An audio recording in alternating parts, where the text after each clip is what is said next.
Hello everyone. It's your favorite programming error that just refused to be fixed, Code here, and I have hopefully made my presence known with that short little throat clear. But I will probably need to clear my throat a few times because I'll have to do voices again today. Considering that we're back with Doki Doki Club meetings. It's been a bit, hasn't it? Spinne, congrats on being first. Hello, happy to see you. But yeah, it's been a bit. I've fallen behind. After I'm done with this episode, the next 2 episodes are also already released, and I think after those, there's only one more episode missing. So by the time I've played all the episodes that are currently released, the final episode of the season will have also dropped. So, yeah, ain't no way I'm truly catching up before the finale, as sad as that is. But that's what I get for having to deal with Genshin from time to time. No real getting around that kind of stuff. Well, give me a moment to actually boot up the game, as per usual, because we're gonna be playing episode, which is it, 45 today. Which means after this one, there's a grand total of 3 episodes remaining in this season, assuming it's the same amount of episodes as the previous season. Alright, it's booted up. Now let's see if it captures. There it is. Now you can see, and there we go. Where the choices matter and cannot be undone. Indeed. Also happy to see you, Kaylee. Happy to see ya. Now, I have some catching up to do, and I guess we'll just see how long it takes for me to finish playing through the season. Hopefully I'll be able to actually play these episodes on a weekly basis for at least a little bit. I definitely should be able to at least do the next episode next week, and then we'll see. It all depends on whether or not Genshin announces another update. I hope they take some time, and I can actually get through these episodes.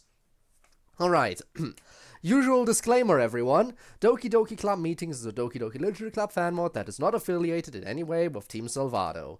It is designed to be played only after the official game has been completed and contains spoilers for the official game.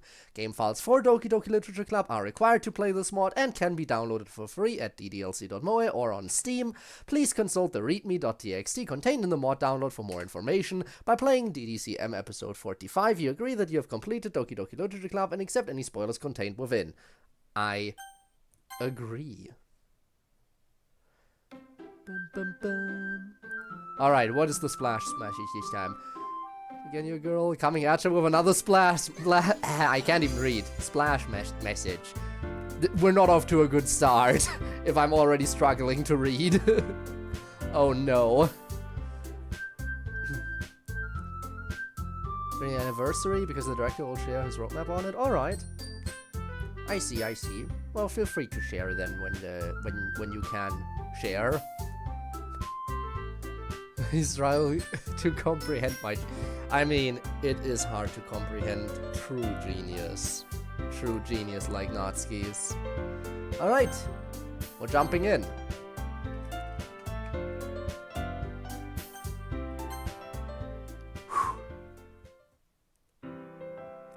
Monica is deeply asleep. And I guess now she has to wake up. What a shame. Sleep is always the best time of the day. What time is it? Only 4 hours? 4 hours of sleep is plenty, I guess. I guess that's okay. Yeah, for her it's apparently okay. See? Do I really have to get up right now? Yeah. I'm so tired. I just want to go back to sleep. Come on, Monica. Get up and face the day. Does Ryan have to be up yet? No, I think he has his first class at 11:30 today. Oh, right, it was 11:35. I need to think of a way to get him to join fencing club. He'd be perfect for it. Yes, get Ryan into your club, Monica. Do it. And we need more guys. So cool. So cold. Monica goes up to Ryan's door and listens. Listening in on him now, huh? Ryan drifts uncomfortably in his futon, fast asleep. Mom, it's cold. Cold. Where am I? Where am I? Cold. Huh?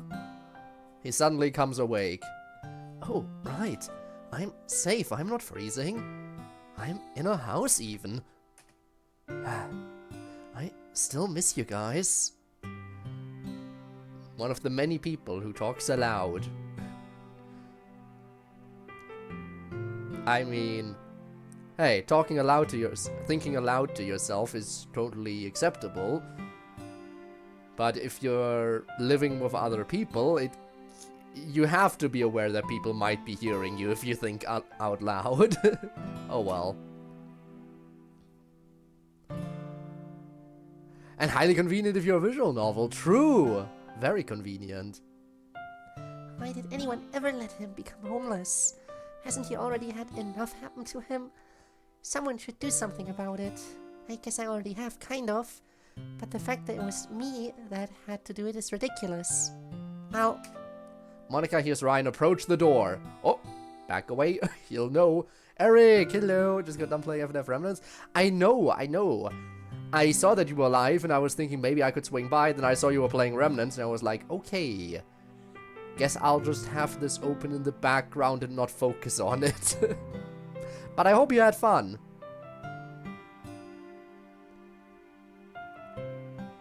Hope you had fun with it. 2 hours, huh? So I guess D-Sides and Remnants will not be able to fit into one stream. I have to space them out separately. Alright, I'll figure something out. Monica's Ryan approached the door. Monica, you up yet? I'm out in the living room. You're up early. Don't you only have class at 11 or 11:30 or something? You say that like you didn't just check. Monica was like, oh, I think it's 11:30. Oh, no, it's 11:35. And now she's like, oh, 11 or 11:30. I don't know. Everyone knows you're well organized. Why hide it? Or does she think it would be creepy? Does she think it would seem creepy if she if she remembered everyone's schedules perfectly? I don't know. She's a cunning and deceptive creature. Fair enough. Yeah, I just decided to get up a bit early. Well, I was just about to start cooking something really quick if you want to come help or have some. Yeah, that sounds good. Why is 11 early? It is not early. He woke up way before. He was supposed to wake up at like a little bit before 11. But he woke up way earlier. That's why she's calling him out on waking up early. Because he doesn't have to wake up right now. This is a song people never do. Remnant has it and a version for me. Okay. Looking forward to seeing that then when I get to it. So, by the way, you should join fencing club. You'd be perfect for it. This conversation again? Yuri's holding a book in front of her, pacing the roof as she reads it aloud. Yet another person who just has to speak everything.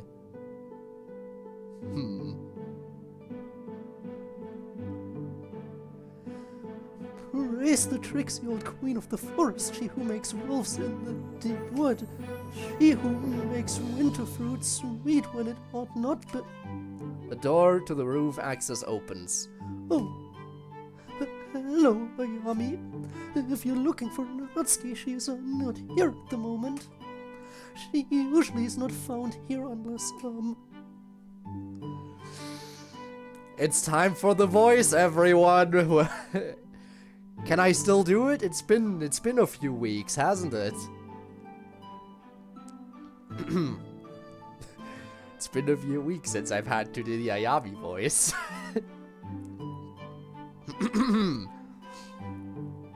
To be fair, same is true for Yuri, but that one is a little more easy. We love a whore, Oshi. Yes! She might be a whore, but she's our whore. Also a weird thing to say, to be fair. Calling her our whore. Oh boy.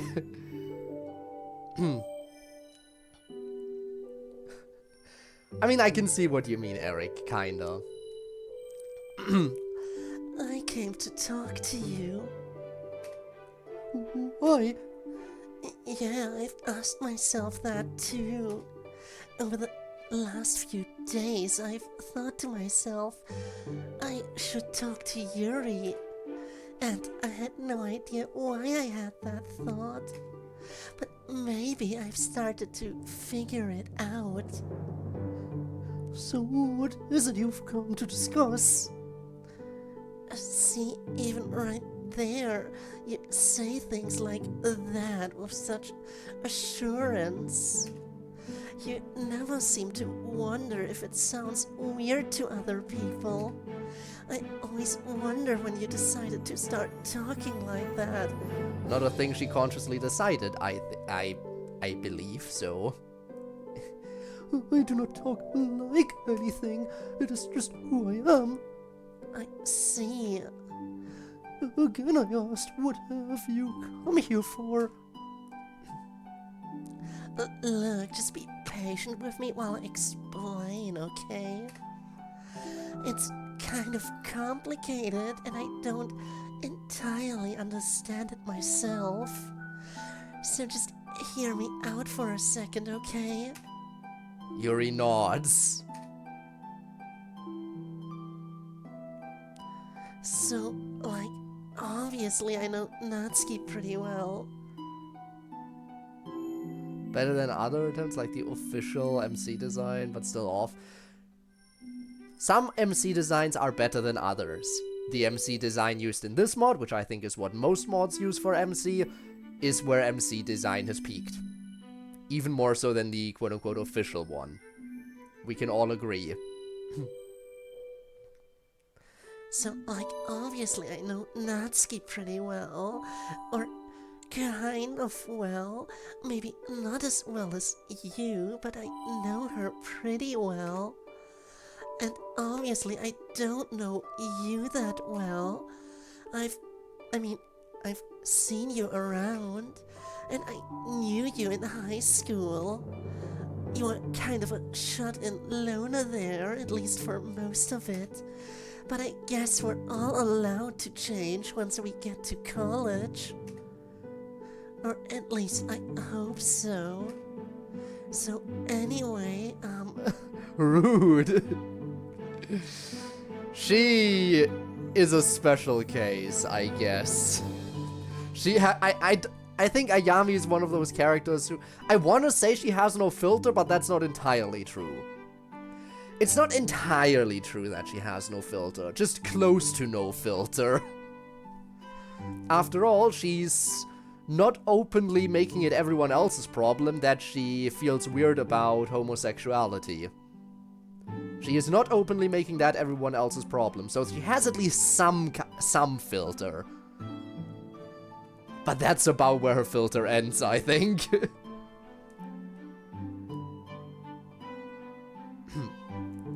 So anyway, look, this is going to sound really weird when I first say it. But like, when Natsuki first came out to us about you, well, I remember Ikuku left the bathroom entirely. I remember Natsuki told me about that. Natsuki was afraid she did not approve of our relationship.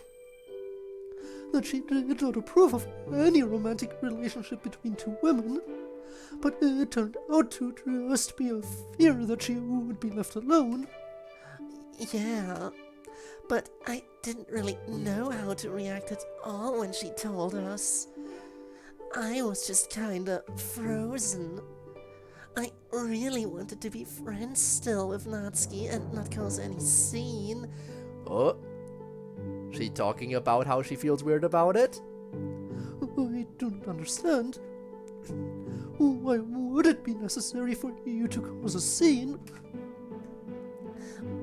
Well, I really didn't approve of romantic relationships between two women. I'm not really sure if I do now. We do not require your approval. Yeah, not exactly lesbian, just... I mean, Yuri is demisexual in this. And Natsuki, I'm pretty sure, is simply bi. But yeah, they are definitely very sapphic in this. Which, fair enough. But I wasn't saying... Look, I came to ask your advice about stuff. Because in a way I look up to you, even if you don't know it. And even if I felt weird about you and Natsuki. But it felt wrong to ask you for that advice. Or I guess it felt wrong to ask you without being open with you. About how I've been kind of weirded out by you guys. I'm not proud of it or anything. It's just how I feel. Anyway, if you don't want to help me at all, I get it. I just wanted to get that out of the way and tell you. You know what? Fair enough. Some people can't help how they feel, even if they know that their feelings are not justified. Good on her for being open and honest to yet another person about it. And trying to seek advice. I feel like most people who feel weird about homosexuality would not go to this point and would think they are justified in feeling weird about it. Which is a shame, because those people are idiots. It wouldn't be right for me to ask anything of you without that honesty, I think. Does Natsuki know you feel this way? No. I've been friends with her for a while, and I really don't want to lose that friendship, especially when things are so changing and unstable in college. I was considering asking you not to tell her all this, but then I thought that wouldn't be fair. If I dump this on you, it should be yours to do with as you please. And you're Natsuki's partner, so I should expect it to get to her. And I at least don't think you're the kind of person who would go telling anyone and everyone.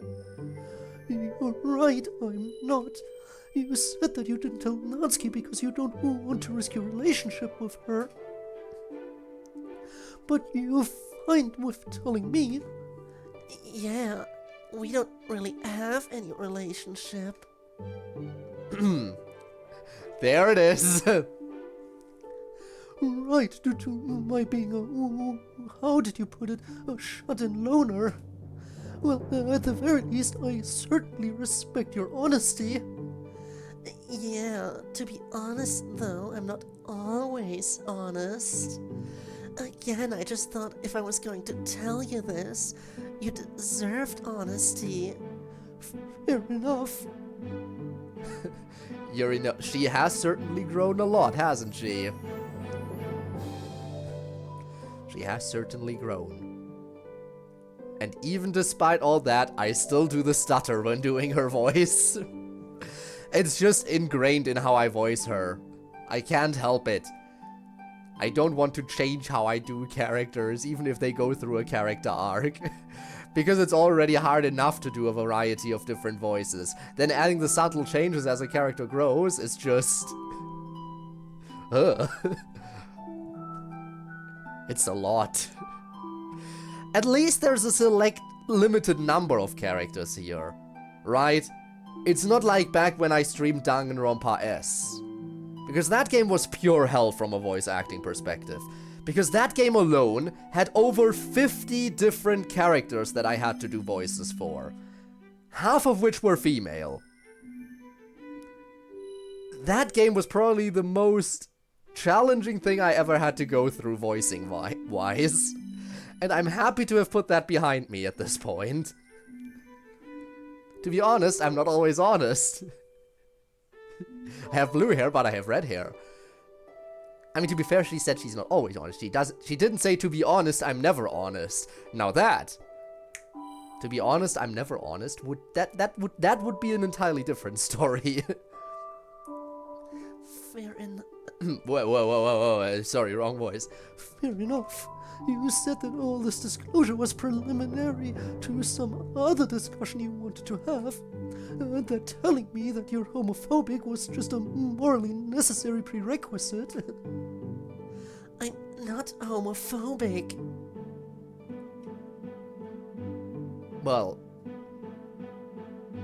not openly, but you do still feel that way on the inside, so it still counts. Just because you're not openly and outwardly homophobic doesn't mean you're not homophobic. Call it what you will. You disapprove of our relationship just because we're women. That is homophobia to me. But I don't go announcing it or trying to turn people against you or anything like that. I let it be your business.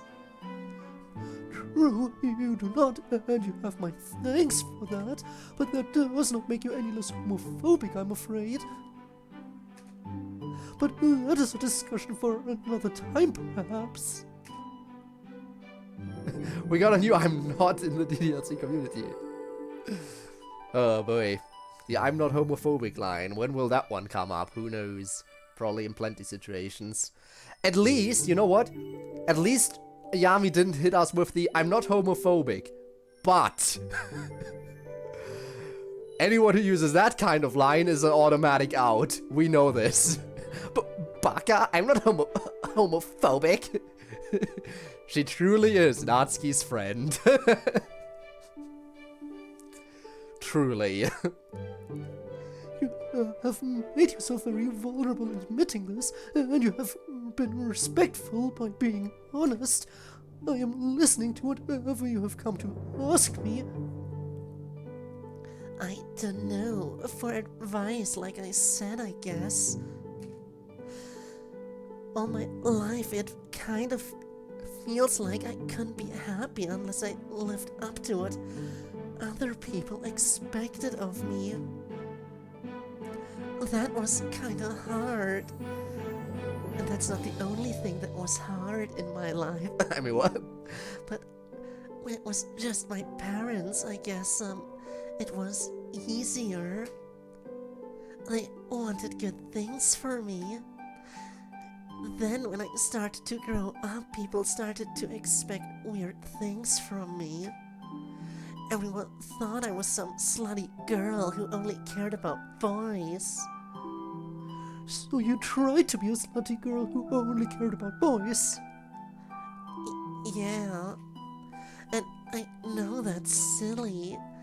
I kind of realized it was silly even as I was doing it. And it wasn't even true, really. I made a big show, but I never even slept with a boy while I was in high school. I never did anything remotely sexy. Under the circumstances, a wholly creditable performance by you. Sure, I guess. But anyway, I played the role of being super into boys and sex so long that I actually started to kind of feel hyped about it. I got a boyfriend who's really sweet and handsome and sexy, and everything was going well, I thought. And then when we did it, and I didn't feel anything emotionally, and I keep sleeping with other boys, and I still don't feel anything. I became the slut everyone thought I was, and I didn't even get anything out of it. And I know I shouldn't care about what other people think. I shouldn't be the person they want me to try to be. But I don't know how to be anything else. I guess my question is, how do you do it? How do I do what? Not care about what other people think of you. Not try to be what other people expect you to be. I know you had a lot of the same problems I did.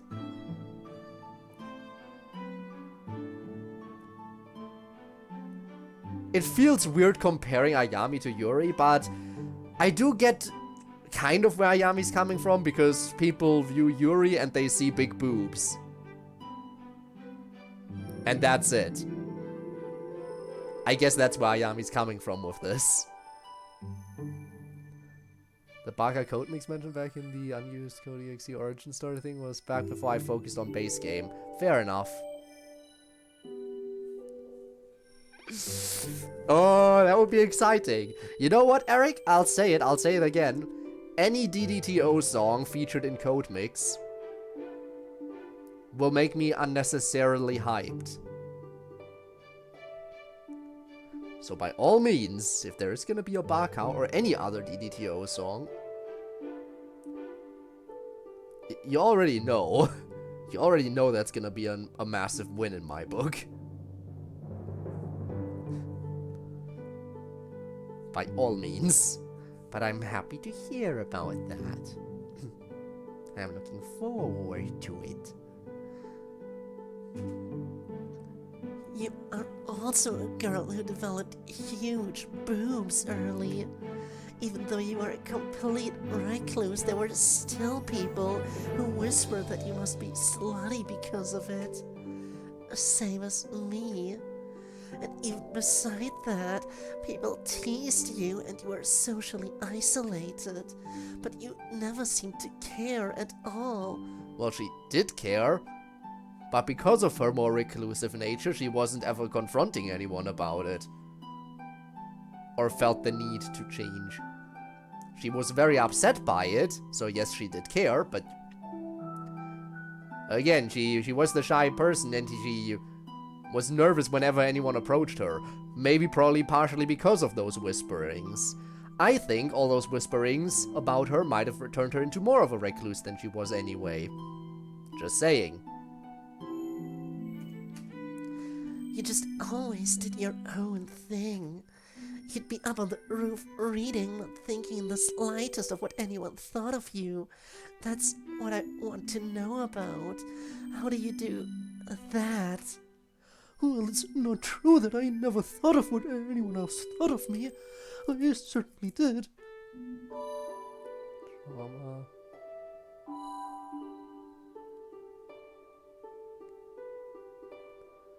Head trauma CME Picomix? What's CME? What? CME? But yeah, Picomix head trauma? Do you want that information? What I will? Oh, I'm gonna be hyped about it. Again, the more you talk about it, the more excited I am for future updates of CodeMix. How dare you get me this excited, by the way? How dare you? Genuinely, how? You can't make me that excited constantly. It is not fair that you get to do that. It is not fair, because I do not deserve that. But you know that, you already know that you have endless appreciation from my end here. I certainly did. I remain very awkward at times with people. That's not because I was teased or any such. That is just the way I am. And so too, the answer to your question is that there is no doing of it. It is not a method that I use or anything I do consciously. It is just the way I am. So I'm just flawed. No, that's not what I meant. Perhaps it would be better to say you and I have different strengths. Also, of course she is flawed. Every character is flawed. Every real person is flawed. Show me one person who isn't flawed in some way. There is no such thing as a flawless character, person, or whatever. No need to backpedal there. it is the truth that Ayami has her obvious flaws, including her homophobia. There are doubtless many things you can do effortlessly that I can still do, but with considerably more energy and difficulty. Like talk to people you are meeting for the first time without seeming foolish. You would probably say you just do that unconsciously, while for me it takes immense strain. This nonchalance about the opinions of others, on the other hand, is something I do without thinking about it that might require effort for you. Let me ask you this. What do you love in life other than particular people? What do I love in life? Why does that matter? Well, surmise you mentioned that you would just read, that I would just read by myself, heedless of others, and so I did, and still do. That is because I love reading. I love reading far more than I fear what any other person thinks of my reading. There's nothing that would stop me from reading, and no one who could stop me from reading, not even Natsuki. She knows this about me and would never ask me to change. She accepts me precisely as I am. But back to the point, I find it easy not to think about others' opinions of me when I am wrapped up in something that is transcendent to me. Something that elevates me beyond concerns like that. So my question to you again is, what do you love like that in this world? Well, I don't really know. I've never really thought about it that way before. Well, come now, surely there must be something. What is it you do when you have time to yourself, when no one else is around to judge you? It's hard to say. I don't usually do much by myself, really. I like taking baths. Don't judge me, but even aside from all the romance stuff, I do really like kissing. And other physical intimacy, even if I get nothing from it emotionally. I would not judge you, that is entirely a legitimate way to feel. But again, we are looking for things you love to do on your own. Right. I used to knit when I was a kid. also just throwing this out there as a random thing. Clearly Ayami is sexually active and everything and likes the feeling that intercourse gives her and anything else, but she doesn't get anything out of it emotionally. And she hasn't had strong feelings emotionally about her boyfriend, even though she knows he's a really great guy. Genuinely, is she just aromantic? Is it just that? Does she not feel that way too? Does she not get that kind of emotional satisfaction and connection with people just because there is no such thing for her? Possible theory, throwing it out there. Not the first person to suggest she's aromantic. I mean, it makes sense. Yeah, she wants it, but she... I guess we shall see. Potentially. By the end of the season. After all, there's still 2 episodes I haven't played yet after this one, and 1 more episode that hasn't even released yet, and I think after that the season is finished, right? So yeah. I used to knit when I was a kid. My grandma taught me. That was pretty fun. You say you used to. Why did you stop? A few reasons. The first one was that my grandma died, and it felt weird to do it for a little while after, because that was like our thing together. I am sorry. It's okay, it's been a long time, and she had a really good life. I guess the other reason is that it seemed silly. Like a thing you'd expect old ladies and little kids to do, but not like teenagers or adults. Definitely not high schoolers. You stopped because you were worried about how it would appear to others. Yeah, that's the whole problem. What do I do to fix it? Just a moment. Wait, Where are you going? Making a phone call. I'll be right back. She sure is taking a while. Did she call her girlfriend? Because Natsuki is the queen of not caring about other people's opinions. Actually, she does care, but... you know. There. All taken care of. Oh, what did you do? How is it taken care of? I'm presuming you're free tonight after 7 p.m. or so. I was going to meet up with some friends a little bit before that, but I guess I should be free by then.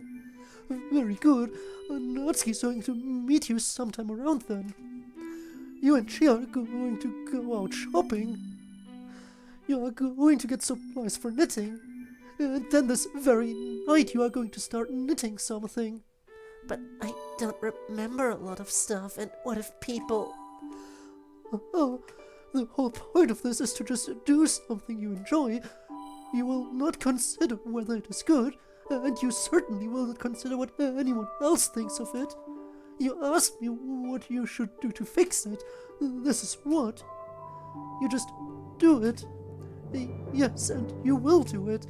Tonight. Natsuki will see that you do, and she's very persistent.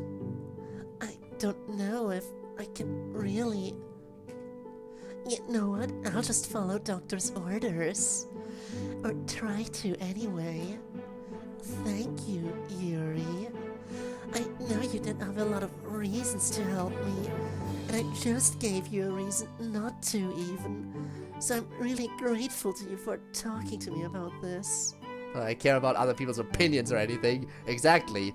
All other people around Natsuki are just bakas. Pure and utter baka. I have one request in return. What is it? I hope you will consider telling Natsuki how you feel about her relationship with me. Think of it as advice, perhaps, rather than a request from me. Natsuki values honesty very, very highly. You said you were not proud of it. I do not know if you are trying to change your opinion, but if you are, I think it's a safe matter to broach with Natsuki. She might be slightly wounded, but in the end it will be better for her and you. She would respect you for coming to her with it. Certainly more than if she found out about it some other way. Are you going to tell her, do you think? No, I will not. I take what we have discussed here as given in confidence, and I will honor that confidence. Unless I believe you are taking advantage of it, or unless I believe Natsuki will come to harm if I do not disclose it. But I see no reason why either of those things should occur. I just hope you will tell her of her own accord. Wouldn't it be tell her of your own accord?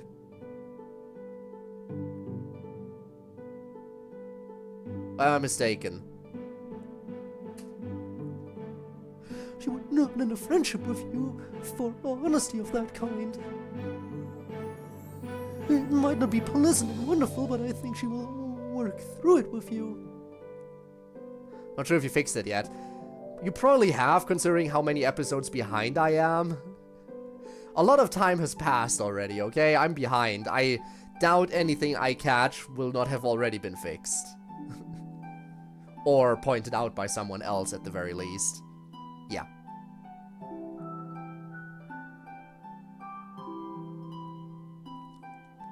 Who knows, maybe to be fair, again, most things I imagine were caught already at this point, but you never know.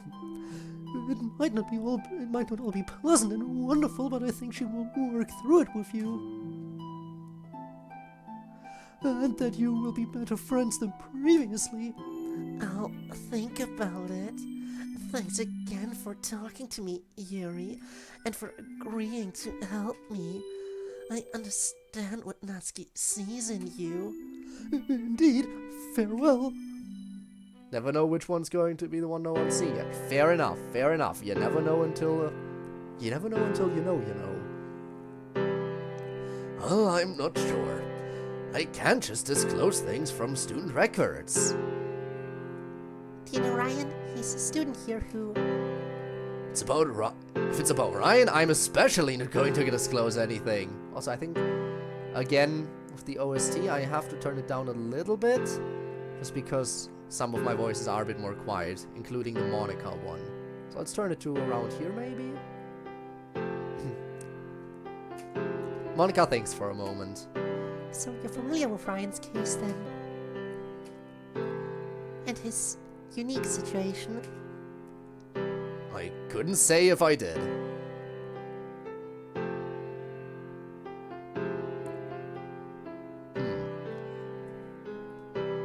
Couldn't say if I... Wouldn't it be... Again, weird saying or anything. Weird phrasing might just be his way of replying. But wouldn't it be, couldn't say if I am? So you're familiar, you are, wouldn't say that I am. Or couldn't say that I am. If it's so you know about, then it would be correct to say couldn't say if I did. Right? Or... Again, but this is just... now my senses are like, okay, I gotta point at anything that could potentially be wrong. Even if it probably isn't. But yeah, shouldn't grammatically correct the response be, he is indeed screwing up. But it might just be him screwing up, though. I mean, I'll take the point, but in all honesty, it is not like real people can't screw up like that. It could just be a canonical screw up. He's just responding incorrectly. Yes. Obviously, that is the truth. Couldn't say if I did. Okay, I'll consider this. Why am I leading? Okay, the way I said that lead more towards Ayami. Well, consider this. I am someone who's familiar with Ryan's situation. I'm someone who's trying to help him and get him set up somewhere stable. That's the reason I'm here, trying to see what the college has done. It's hard to find him all the resources he needs if I haven't seen what the college has already tried to provide. So I'm not someone who's snooping around or trying to hurt him. I'm trying to help him. And I'm not doubting that. I'm just saying, the rules are that I can't just let anyone look at that stuff.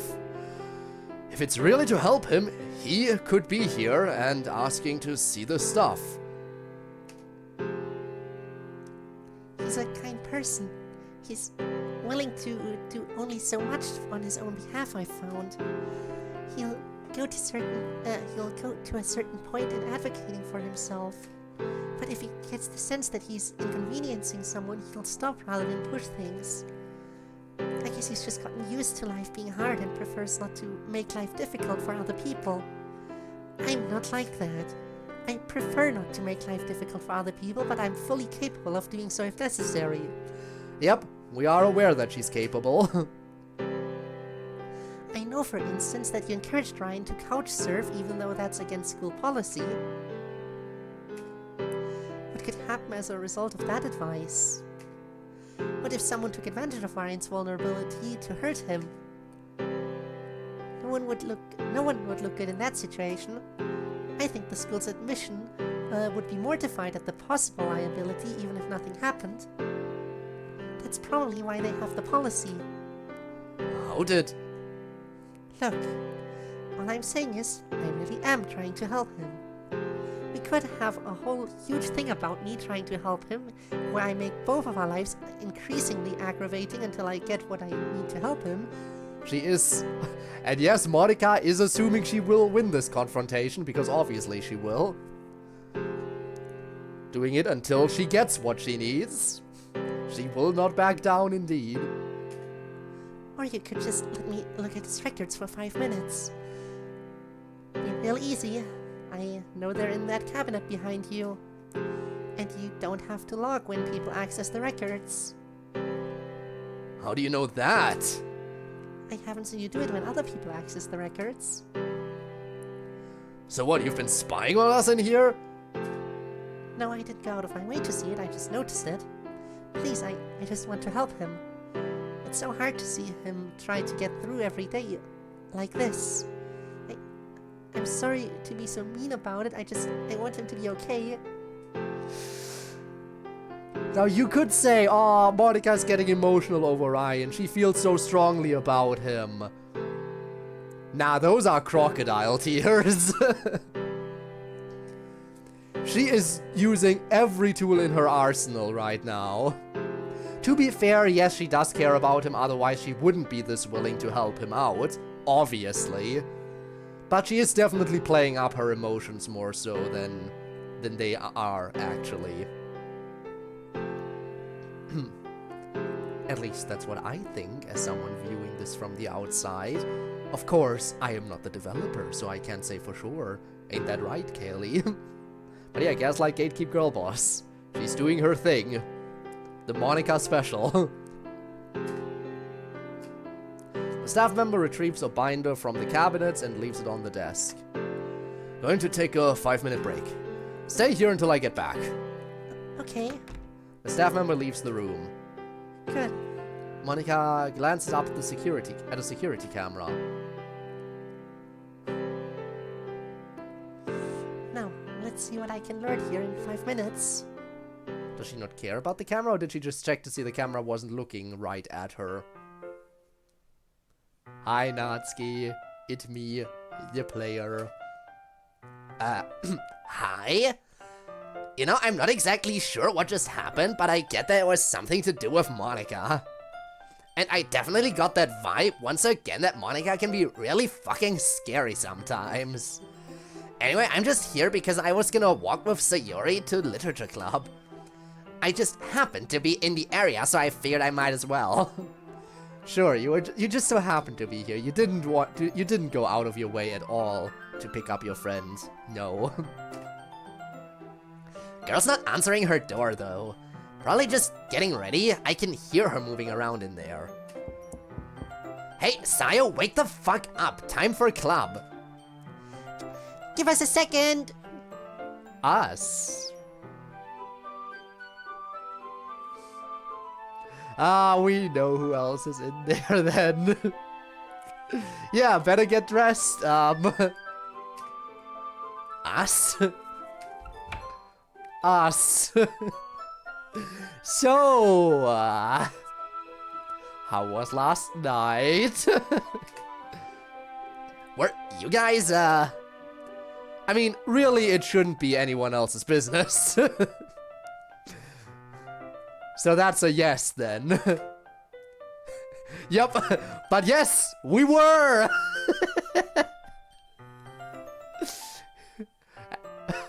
We were. They were, and he's proud. To be fair, he has every right to be proud. You gotta admit, he's lucky to have Sayori, and Sayori is lucky to have him. The real Chad MC.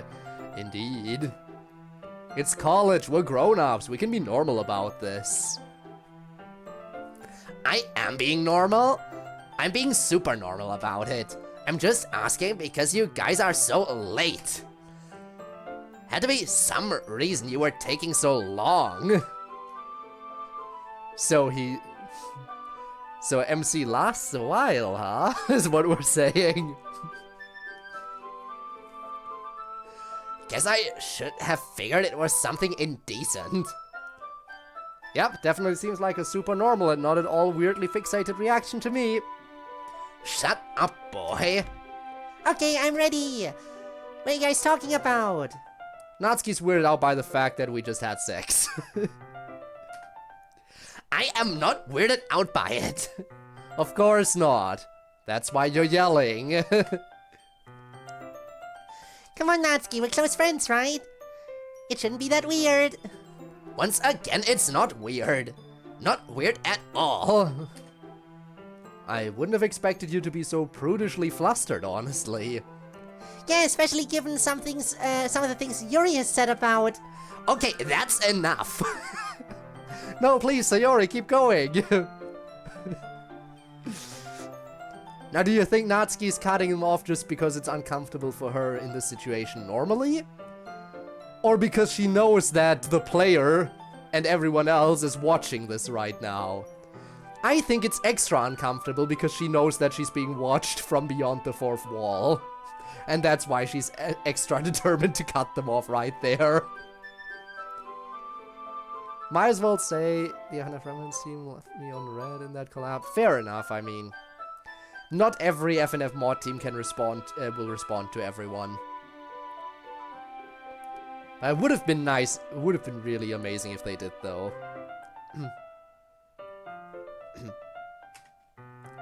We're going to start walking now. I am not flustered. We're just going to be late otherwise. Of course, of course.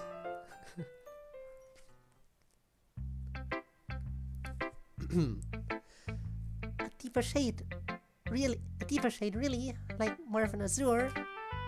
I see. Such a lovely word, azure. Both the spelling and the pronunciation are quite pleasing. I guess I don't really think that often of word meta-aesthetics. Oh, out of character for you. Yeah, but I agree with you, it is an excellent word. Indeed. I wonder where everyone else is. They're usually not this late. I think I hear them coming. That is completely and utterly irrelevant. It would be the same no matter my own level of experience. What Yuri has or has not done to me, or what I have or have not done to her in bed, that is of no consequence in the argument. And so Natsuki yells this out loud for the entire school to hear while they're walking through the hallways. Isn't that lovely?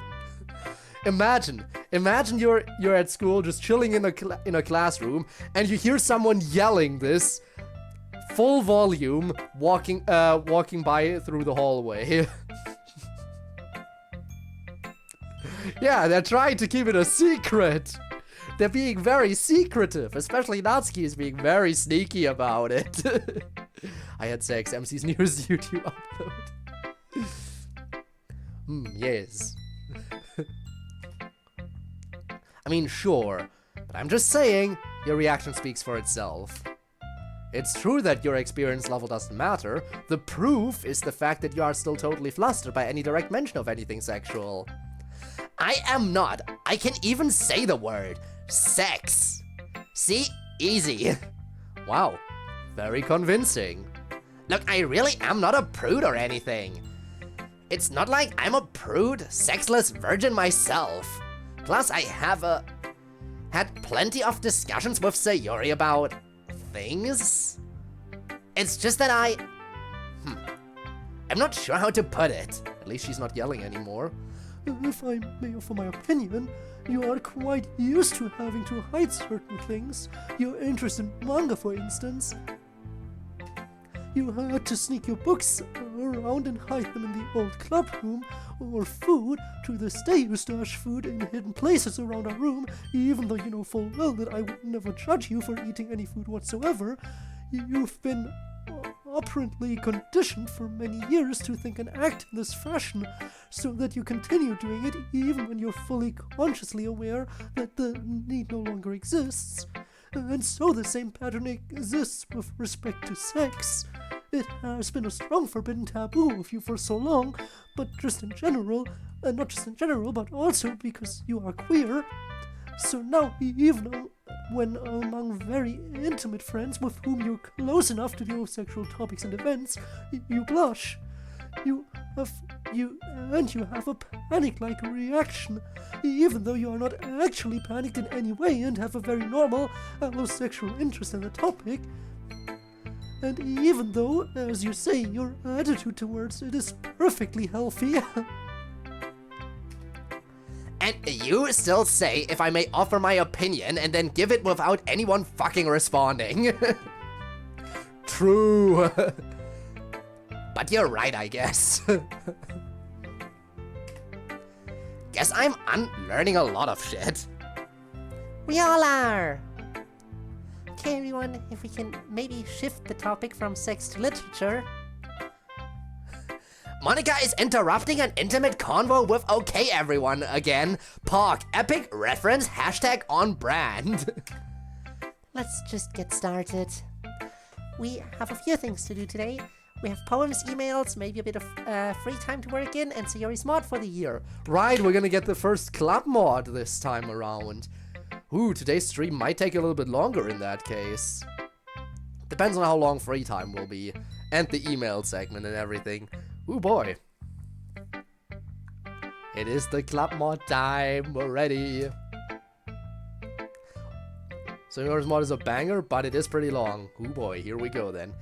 Sorry it's a little long. Hey, no problem with that. Last time you made a long mod, it was the most epic thing ever. Yes, I helped a good bit with this one, and I can say it's quite good from what I could see. I'm looking forward to the final version today. Intriguing. Voice already dead. Not even an hour in. Well, what order should we do things in? I presume we want to save emails for last. Yeah? You know my stance on poems? Prefer to get them out of the way first. Monica nods. Well, unless someone has strong feelings otherwise, let's do those first. Then Sayori's mod, then maybe a break, and some emails to round it out. So as always, the eternal question is who's going to start with poems? This week is a little complicated, of course, since everyone wrote a poem in collaboration with another club member, and then also helped another club member with their poem. Let me see. Yuri helped Sayori with her poem, Sayori helped Natsuki with hers, Natsuki helped MC with his, MC helped me with mine, and I helped Yuri with hers. So I guess I'll ask both people who made a poem to present. Listen, I tried with some of these archives, right? I've tried with some of the VOD uploads to make the poem that I write for the video description fit to have that fit into the poem topic sometimes. Don't think I can do that this time. I think this is one of those streams where I don't fit into the where I don't write a poem that matches with the club. Because that is something I can't do on my own. It is slightly difficult. I mean, I can write a poem and then help myself finish the poem. Genius, really. I'll help myself with a poem. We'll see what I do for this. In all honesty, not all VOD uploads have the poem themed on the topic that they had. But I do try to do it when I can. So I guess I'll ask both people who made a poem to present, which means everyone has to go twice and each person gets less feedback. But still, I think this was a fun way to do poems for 1 week for a change. Now who wants to go first? Yuri, I really like the one you helped me with. Are you okay if we go first? Of course. The Cold Wind. I assume these poems are also probably going to be a bit long since each was written by 2 people.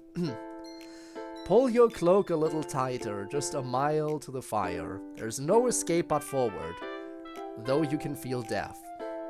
Wind like burning ice about, you cannot keep it out. The skin and mind turn blue, and you struggle for breath. It's the cold wind, as freezes the heart, but only the frozen heart melts. That cold wind that rips you open to the sky. And then, what a relief is shelter. Look around you and see no one. They're there, but you are broken. Well-liked you are, but friendless, or so you tell yourself. So now climb up all alone, into that frigid stone. Face again that grim dead mountain, while home is still dispelled. Because the cold wind lashes you down, then your timbers can be reset. Only when the cold winds wearied you, do you sigh beneath your blankets. And help, where's there any help around? Nothing, nowhere, no one sees you. Inside, tearing from the inside out. The starveling hunter hunting only you. Is that what it says? Starveling? Okay, starveling hunter hunting only you. How well it knows your scent and tracks. Never get away, even if you wanted to. Warmed by blood, warmed by blood. Only the life going out states it. If oblivion's within, how is there anything without? It's that cold wind biting you and all things, so that you will feel safe in a storm. The cold wind that chills you almost to death. Only cold winds put any value on warmth. There we go. Starveling is an archaic English word. There we go, thank you. I mean, it makes sense since Yuri helped with it, so... Well, that was violent. Reminds me of your direwolf poem from a while back. It definitely seems like a Sayori poem in terms of the subject and theme and general idea, but it seems overwhelmingly like a Yuri poem in terms of how it is executed. Did Yuri do most of the actual writing? We both did. Sayori wrote more of the poem than you perhaps think, although yes, I suppose a few things are distinctly in my voice. I wrote most of the refrains from most of the bit where the meter changes and things get really panicky. Yuri had suggestions for particular words though. Like, I had written Hungry Hunter, but she's like, that sounded less scary and desperate. So she suggested that I write Starveling Hunter. And I thought that sounded really cool. It is pretty cool, although, yeah, like MC says, it is pretty ultra-violent. I guess that's what you get when you equip Sayori's darker ideas with Yuri's ability to express them in a really particular way. It's really intense. But I liked it. It really grabs your attention and doesn't let go. Kinda like a good horror movie. And I would note too, despite much of the terrifying and violent imagery, that it is ultimately a hopeful poem of sorts, or rather one that urges an appreciation of your dark times. The main theme seems to be that you can't appreciate things going well unless you've been through things going poorly. Yeah! I feel so good being relatively normal these days. And I don't think I'd feel as so good just being normal unless I had been, not normal.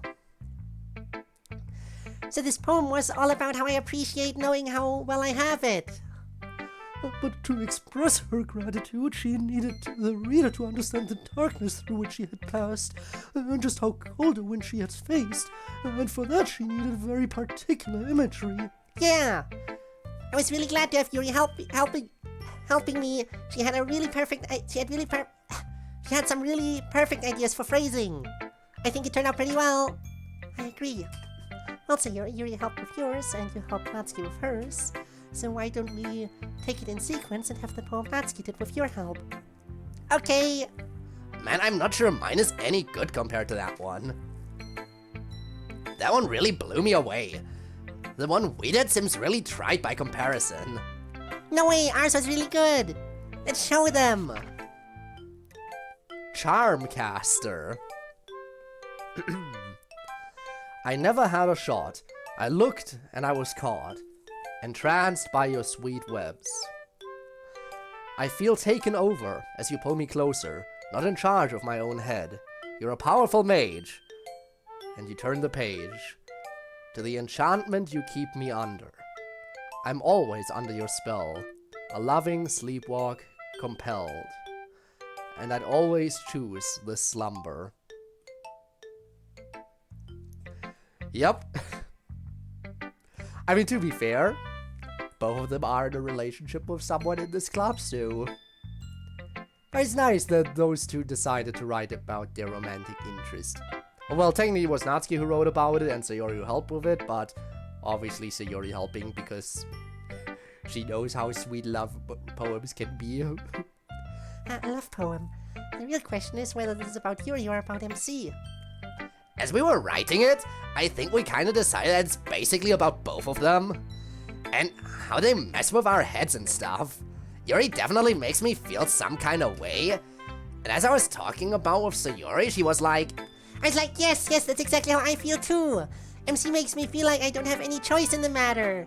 I just have to love him the most, all the time. Like someone put a spell on me.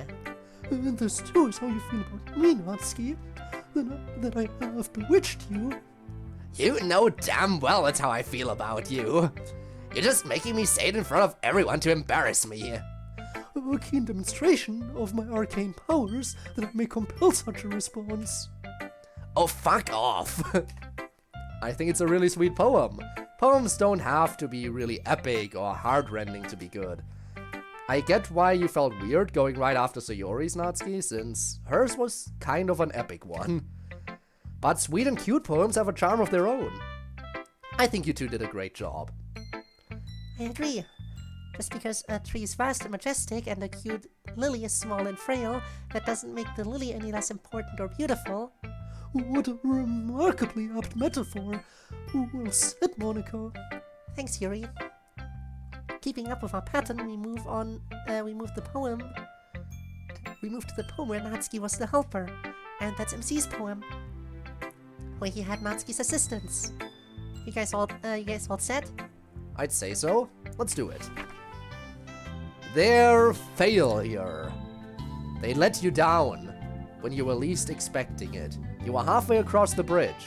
Then you heard ropes that started to split. And when you fell, you reached, but too late. The hands were not close enough to save you from your fate. It could have been different if you had kept yourself strong, been your own bridge, and got yourself across. But I understand you rely on others to help you in your need, like they rely on third person to avoid personal responsibility. I too rely on third person. Doesn't everyone? Kinda heavy. Did Sayori? Oh yes, don't worry about me. MC warned me that his poem was kind of a processing poem this week and told me about it. I'm okay, I promise. But thanks for being considerate, Monica, you're the best. Always such a charmer. But yeah, it's pretty heavy poem. Grappling with your feelings recently? I guess so. Since I started doing therapy, it brought a bunch of stuff to the forefront of my mind that I'd usually not want to deal with. Yeah, I know what that's like. I guess the poem is grappling on the one hand with the rational view that the problem is not your fault, and on the other hand, your feelings of guilt and responsibility. Maybe partially. I guess I'd say more than before, I've tried to say it's not my fault in a very superficial way. Like, hey, what other people do or don't do isn't my responsibility, not my problem. And then I just wash my hands of it. But it's not that simple. We all have a little bit of responsibility, at least for others. And for some others, more than others, I guess. I guess I was hiding behind the bland claim that it's not my fault to avoid having to confront the level of responsibility I did have. Because you can have at least partial responsibility for something, I think, and still not have it be your fault. And I guess that's what I was struggling with in this, if that makes sense. It does, I understand your view perfectly. We are all truly, at least partially responsible. For all else everywhere, we're all together in this great web, and though we all bear partial responsibility, to blame the self is futile and unfair in many cases, and certainly in yours. To me, the poem was very well executed, and its point is clear. Very well done, MC. Thank you. I cannot help but notice that there is a dramatic swerve at the end, which truly accentuates your point, and I must presume this is the work of Natsuki. Actually, no. That was me. Although, I think I put it there partially because I was working with Natsuki, and the expectation of a swerve was kind of at the back of my mind. I honestly didn't do much in this one, other than cut stuff. She definitely cut stuff. The poem used to be like 2 times as long. I see. But yeah, Natsuki's styling's coming from MC here. Also, hi Kirill, how's it going? Happy to see you again. Or more, yeah, he was talking a lot about his feelings. And I told him, cool, that's great, but the force of the main idea on the reader is reduced every time you talk about this auxiliary feeling or whatever. Short and sweet. And you were right. And we can talk about those auxiliary feelings later, MC. Of course we can. But what do you think of the poem? Oh, it hit me like a truck. Not because I felt guilty about you feeling guilty or anything, but because I know exactly how you feel. That dire feeling of black and white where you think that even if things are only slightly your fault, you're terribly guilty and wrong. It's really familiar to me. Used to live my whole life that way. Throw an email and I'm hoping it gets into the final episode. Probably not if I had to guess. Because there is... I mean, correct me if I'm wrong. Kaylee, you're here after all. But I assume there's plenty of a backlog. There's no chance any new emails will get included in the final episode. It'll have to wait until the email bag in the collection, I assume. So yeah, anything that is written now will definitely have to wait until the email bag when the collection eventually drops. So yeah, Eric, as sad as it is, I believe you gotta be very patient.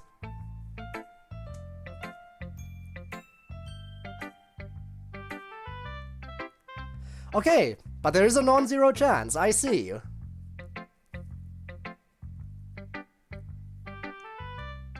There is at least a possibility. Well, we'll find out when the day comes. There is still time, after all. Used to live my whole life that way. And it's not smart. There's space in between. Yeah, and it was only partially my fault. Ha! Good joke, MC. I thought you might like it.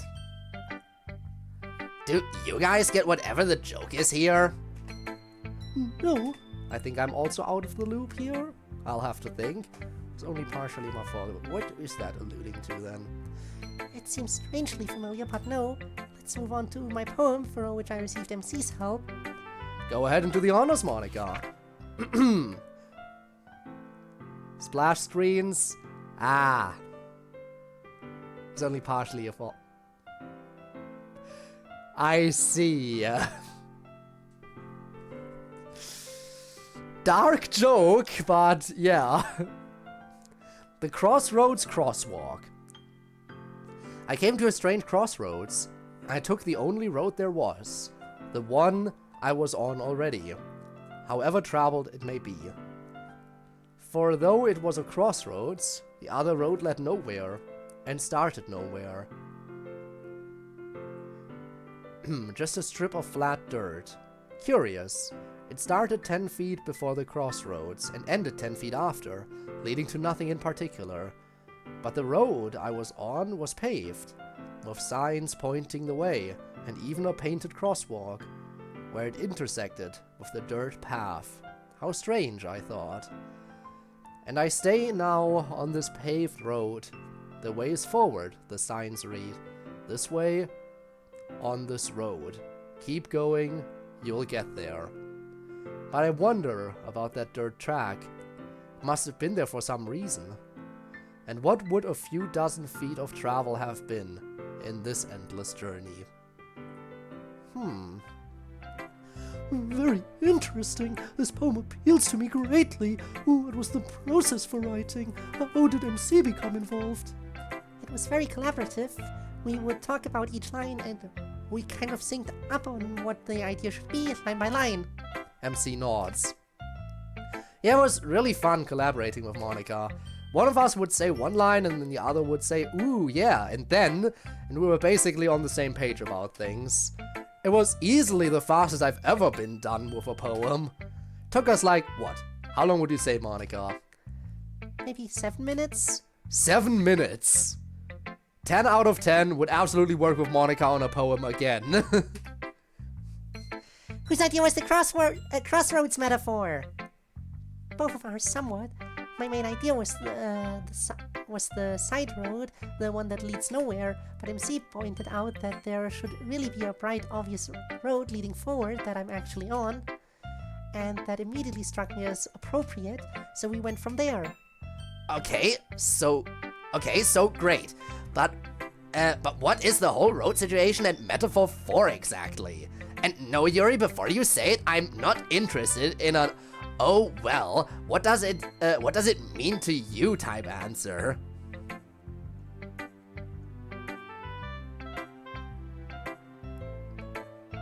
Uh-oh. Again, technically slight thing, but it should be... Shouldn't it be an? I'm not interested in an oh well. Because the quotation thingy starts with an O. It should be an, grammatically. But again, that is Natsuki speaking. It is Natsuki saying this, so... You know, yeah, it should be that. But it's Natsuki, she can make mistakes. I'm honestly surprised that I'm still catching stuff, considering how long this episode's been out now. I'm so far behind, and there's still some slight things that can get caught in between the lines here, in between the... in my net. My mental net that doesn't exist. Oh, hey, we take those. I get another point. I have to be honest. I do keep my eyes open for these mistakes, absolutely. Even though technically you could just justify most of them away anyway with just saying that's how the character is just saying it. Even so, even though I'm keeping my eyes open, I really didn't think that after it's been out for... How long has this episode been out? Definitely over a month. Definitely would have thought that basically everything has been caught already by someone else.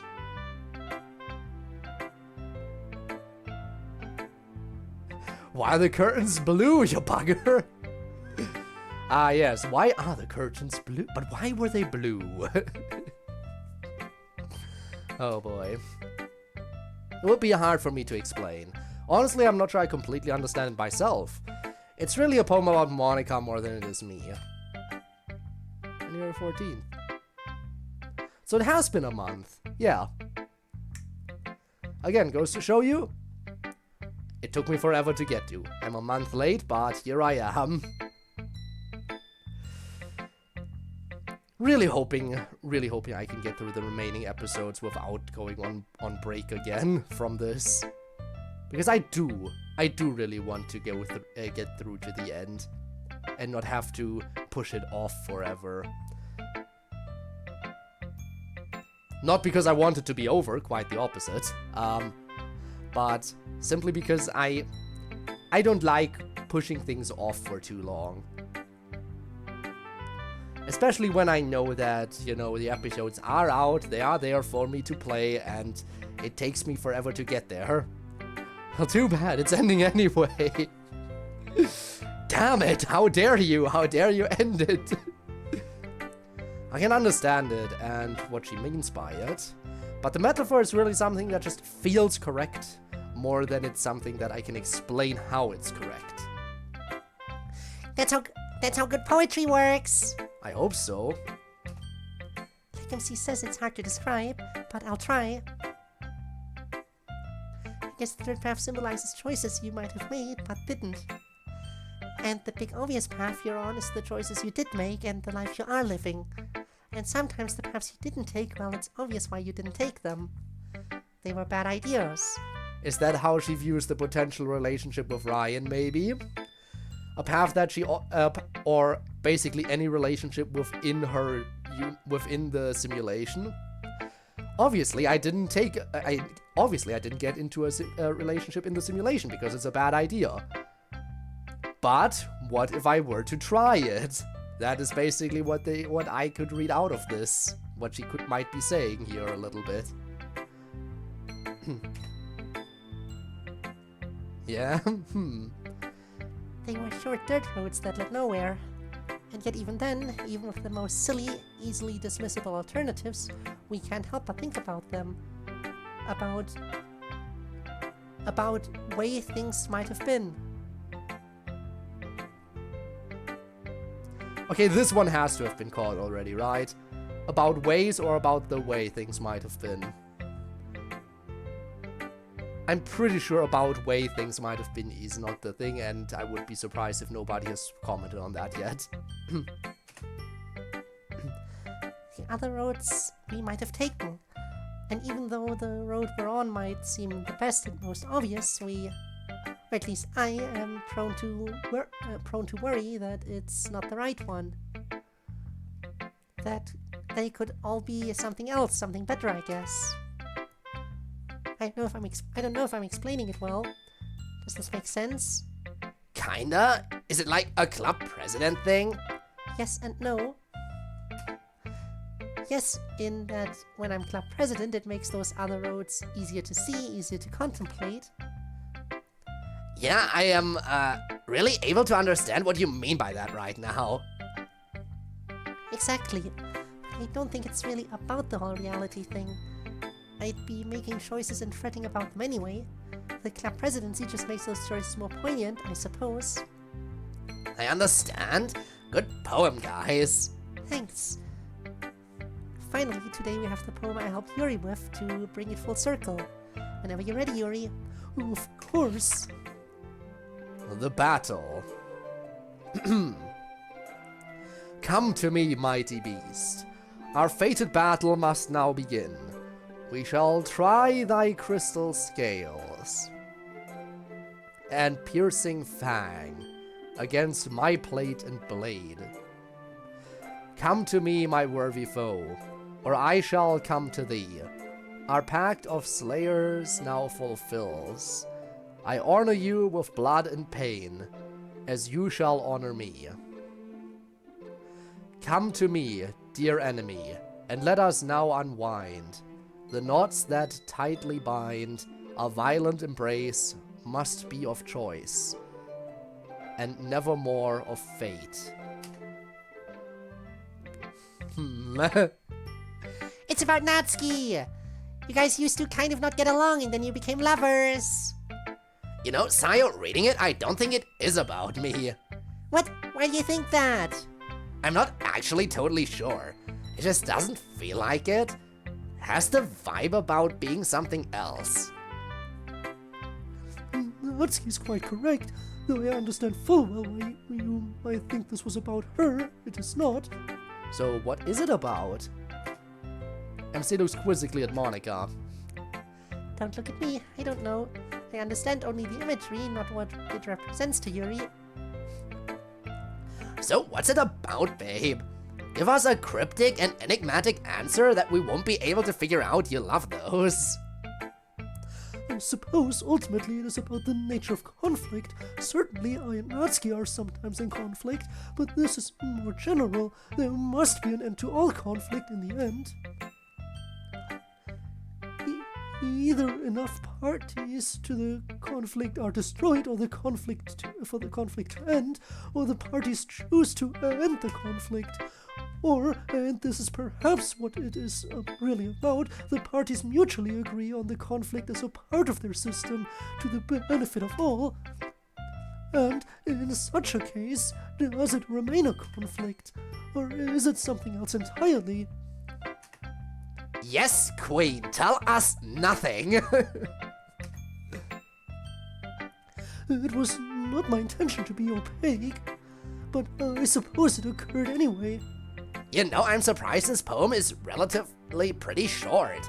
I kinda expected that a Monica and Yuri poem would get hella long. Monica was in fact instrumental in the editing process. I was glad for her input. The poem ended up quite polished as a result. Hopefully it was not too difficult. I was not too difficult a collaborator for her. It was delightful to write with you, Yuri, especially using a fun, intentionally archaic style like this. Her vocabulary and her sense of timing in a poem is marvelous. You are too kind as ever. It was truly my pleasure. So much for poems. That was a fun week. Glad we did that poem concept. We'll go back to writing our own next week, but I was really glad to do a couple of collaborations. It really made me at least, feel even more connected to you guys. Next up, it's time to start looking at the mods we've been making, starting with Sayori's. Alright, it's time. Let's see how big this one is. Heard it's a chonker, but a good one. Hers is very interesting and thoughtful. Lots of different emotions and even genres within the single mod. What's it about? You'll see! You will. I'm about ready to start it up, I think. Just remember that we shouldn't talk while the mod is going to avoid confusing code as to whether we're talking or the mod versions of ourselves are talking. With that, everyone ready to begin? Or I guess I should ask, is anyone not ready to begin? Then I'll get us started. Here we go. Choices matter by Sayori. They matter and they cannot be undone, as you said.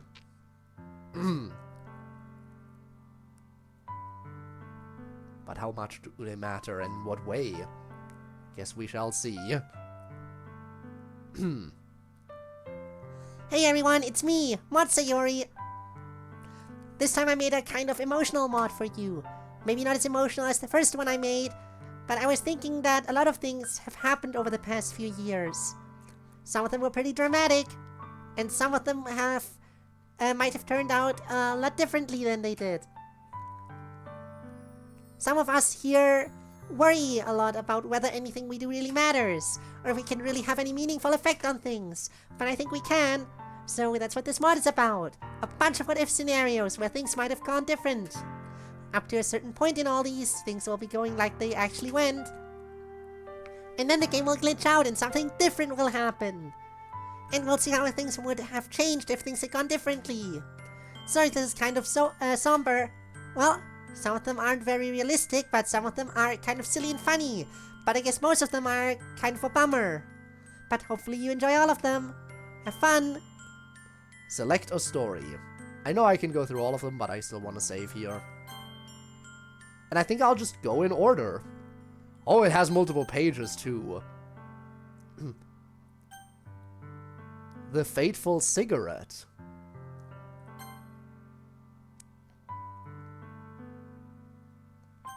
Back in episode 5. Wow. Wow. It really has been that long. Episode 5. Natsuki caves to peer pressure and starts smoking. But if she hadn't... Start. So then, anyway, I told Hiyomi that he was not nearly good enough for her. Ayami! She has a sprite! She didn't have a sprite in episode 5! But she does now! Natsuki hasn't even decided... Natsuki hasn't even made a new decision and things have already changed. I know, you gotta use the Ayami sprite now that you have it. So true. Underclassmen these days, they can be so desperate. So true. Hiroko lights up a cigarette. I suppose some of us are more desperate for connection than others. What, because you're not Hiroko? Hiroko exhales smoke. Less so than others. Man, do you guys have to smoke so much? I mean, I don't care, but it makes it rancid as hell in here.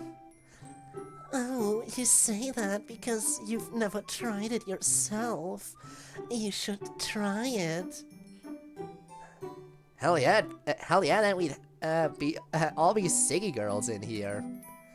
I don't know, man, seems kinda stinky as a habit. Oh, just try one, Natsuki. Honestly, live a little. Yes, this very addictive thing that people struggle to get out of. Just try it once and you can totally stop afterwards. Sure. Yes, just try it. Everything's worth trying at least once, don't you think? Oh, well, I guess so. Just one to see what the big deal is about. No. The worst that could happen is that I could get lung cancer and die. Which is what is going to happen to all you bitches in like 30 years. So no, I will not be joining y'all on your hospital beds. I will, however, in an act of almost unprecedented generosity, continue to endure your rancid secondhand smoke in here. You're so benevolent. Yes, I am. Now, what were we talking about? Oh, that weird guy who likes Hiyomi. Right.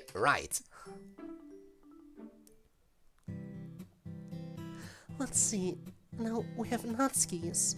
She's still not doing as well as she might be, but at least she's getting there. Probably doesn't need any intervention directly from me. I don't have any other real cause to worry about her. Let's see if she does better on the next one. Oh. At least she's not smoking, yeah. Now this is an interesting chain reaction to consider. Miss Ida not looking into the club as much. Which club was she in again? The literature club. Who else is in that club? It doesn't matter. Dumb thing to think about when I have more grading to do. Onward! I just don't know. I have no way of figuring it out. It could be any of this data. Without someone else being deleted, I have no idea what to compare against. And I definitely am not going to delete anyone. And if you tamper with the wrong thing, you could ruin everything. What will I do? Fuyuki doesn't have much time left. And then she wouldn't figure this out because... Wow. That's an interesting chain reaction. Time of death, 10:53. Saying that Natsuki smoking could have been... is a big factor of what might have saved Fuyuki. Again, this is a what if that... Lesnar smoke to prevent cancer. Yes, indeed.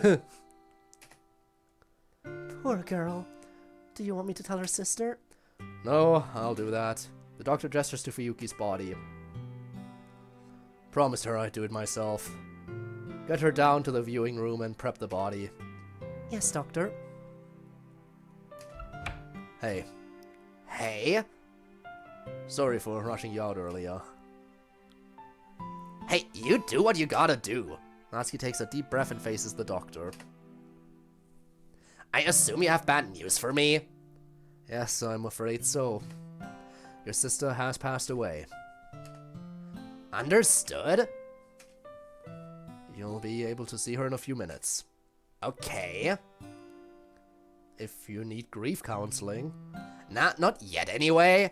It's funny, I thought I'd feel crushed when this happened, but I've seen this punch coming for so long.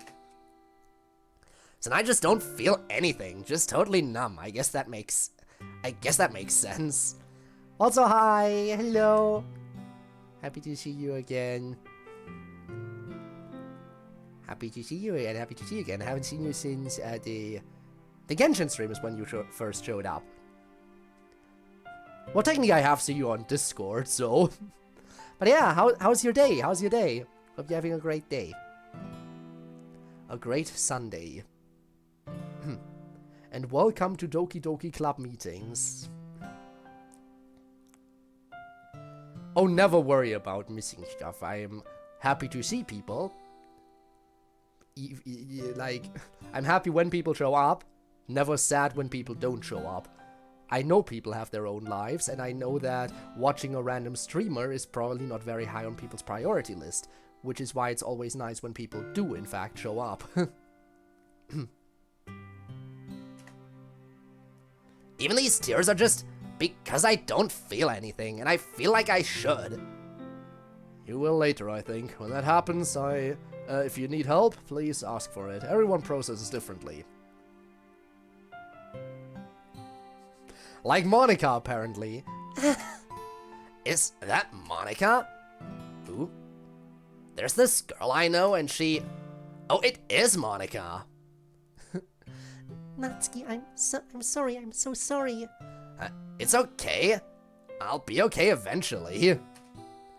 No, it's not okay. But I tried, Natsuki, I tried so hard. I tried to fix it. I've been trying to help her for all these weeks. You've been trying to fix her. Yes, with code this entire time. I've been here a lot of the time trying to figure it out. Is she okay? While the doctor's back is turned, Natsuki gestures frantically at Monica to stop talking. Family friend, she's going through a lot recently. Just give us a minute, will you? Sure, I'll be back in a bit. I'm sorry, Natsuki.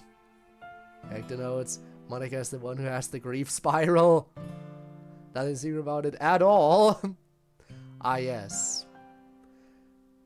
Yes, secret DDLC voice actor. That is me. Again, some of the voicing I have to do is just downright awful. Actually, all of my voices are, but it's actually...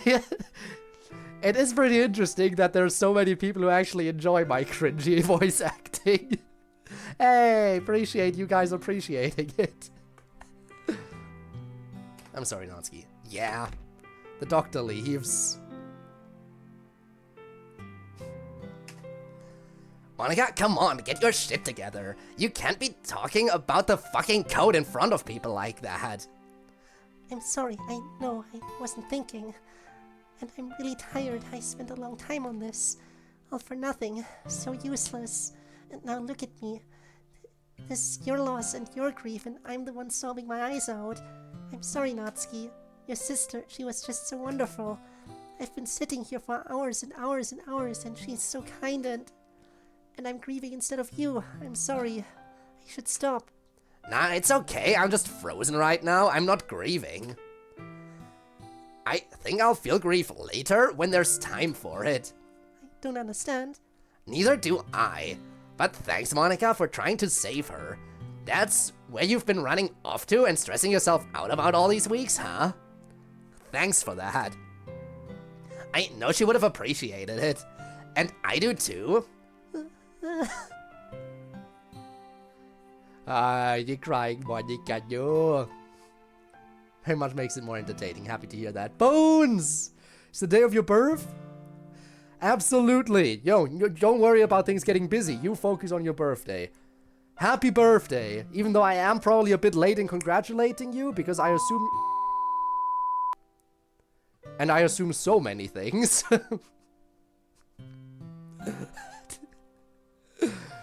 You will never know what I assume. But no, I assume that... Jeez. You assume some more shit. Hey, that is why. I didn't know that was gonna happen. Well, it did. Hey, have a great night, Bones, and again, happy birthday. Even though it's probably a bit late, because I assume you mean your birthday was on the 15th, which technically that day is already over, but still, happy birthday from me to you, and have a great, great day, evening, and whatever. Hope you celebrate well. Don't want to keep you here, after all. You have stuff to do. Come on, get your shit together. I'm gonna go say goodbye to her. You can come if you want, but you have to keep your shit together. Okay, And no talking about the simulation, God. I won't. A few days later. I'm gonna go to sleep now, Dad. Dad, you hear me? Sorry. Just kinda Yeah, I get it. sleep well. Alright, bedtime. Gotta change into my PJs first. Gotta... Nazi gets out her phone and looks at it. She starts scrolling through her old texts. Hey, Oh god, The voice, find the voice, find the voice. This is Fuyuki. Find the Fuyuki voice. Find it, find it, find it. hey, Nah. Get in there! Bring out the Valley Girl, channel it, you can do it! I still don't know to this day why I went Valley Girl for Fuyuki.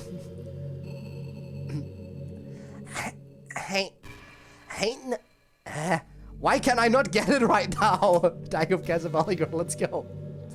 Come on, get in there. Where is the voice? It's been too long. I can't find it. Hey girl, just laying here on my deathbed, chilling as one does. Thought I'd send you some text for when I'm gone. No way to sugarcoat that I'm dying pretty soon. Sucks, lol. But hey, listen, I know it's gonna hurt for you, and I'm really sorry for that. If I could, like, go through 10,000 years of torture to avoid dying, I would, just to spare you from having to go through with it. Because I love you so much, babe. You're the best sister anyone could ask for, but you just gotta know when I'm gone that you're gonna be okay. You're so strong, there isn't any suck you can't get through. Go far into your sisterless future and don't mourn too much for me, okay? You're gonna have an epic life. Maybe mourn a little bit, though. Anyway, gotta get back to dying now.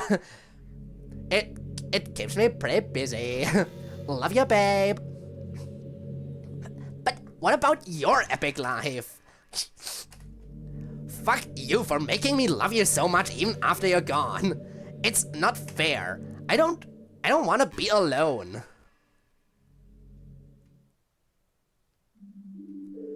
Hi, Monica. Why is that so funny? It is pure sass. Monica, you shouldn't. Monica hugs Natsuki tightly. Listen, Natsuki, no one is alone in the literature club. Not ever. We are all going to be here for each other, always. She was such a good person, Monica. It's not fair. Even when she was dying, she used that time to tell me I would go on strong without her. Someone like that shouldn't die. It's not fair. No, it isn't. But you know, she was right. You will go on strong. You're her sister, after all. Yeah, you're right. She would be shamed if I couldn't get through this.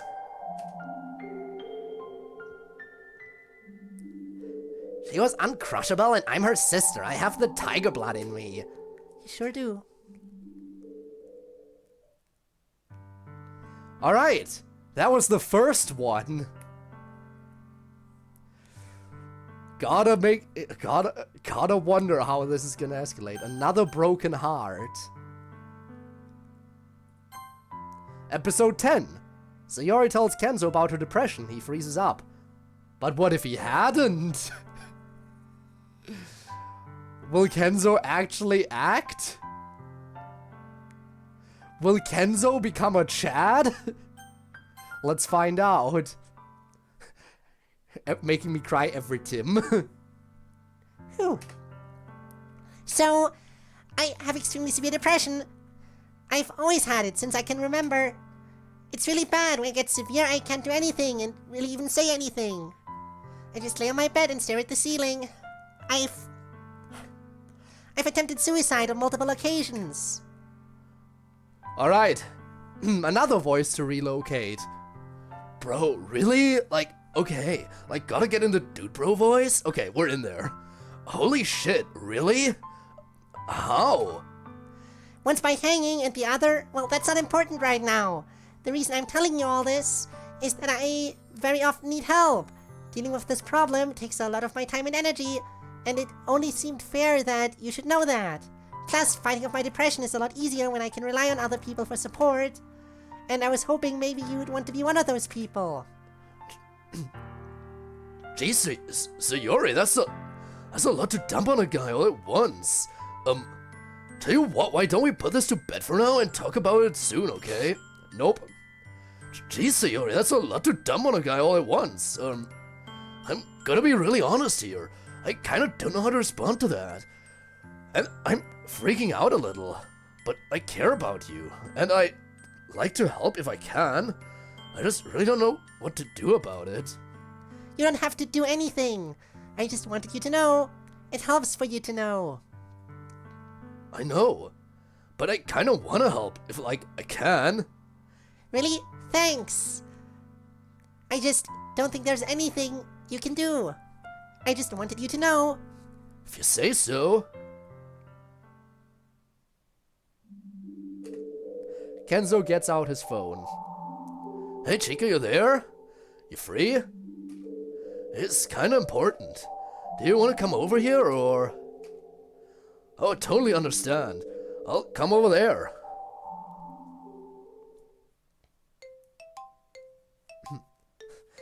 That was a pretty good match. You want to do another round, or? I'm actually kind of gamed out.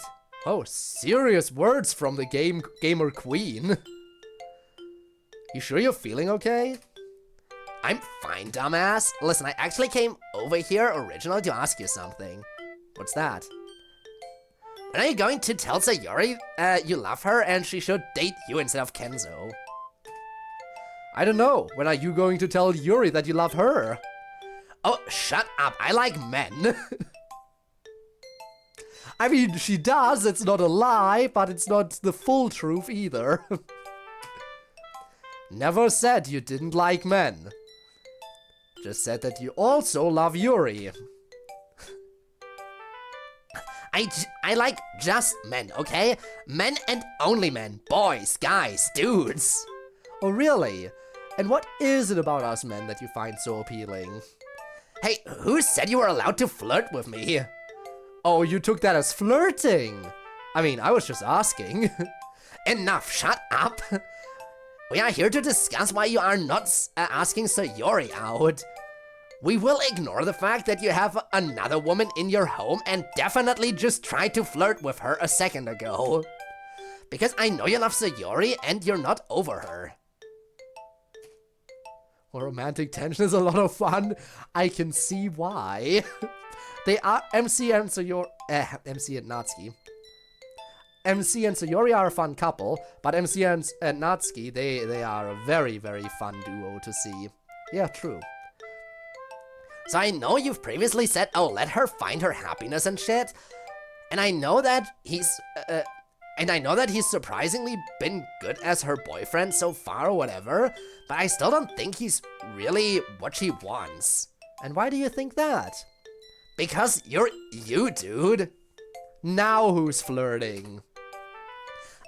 Not like that. I mean, like, you're you to Sayori. She cares about you more than anything else in the world. She loves you actually to death. I don't believe for a second that she's dating Kenzo other than for some weird you-related reason. And like you said, you love her. Yeah, and you gotta fight for her then. Deathmatch with Kenzo. So I guess that's mostly what I wanted to say. I don't really know what I can do, but if there is something I can do, I hope you'll let me. And I want you to know that I really appreciate that you told me about this problem. I'm glad we can trust each other like that. Me too. I don't always know what's happening with my depression or how bad it's going to get, but it's always nice to know that someone will be there for me when it gets really bad. I always want to be there for you, Chica. Only one of us can leave this arena alive, Kenzo. I will be there for the deathmatch. Who will come out on top?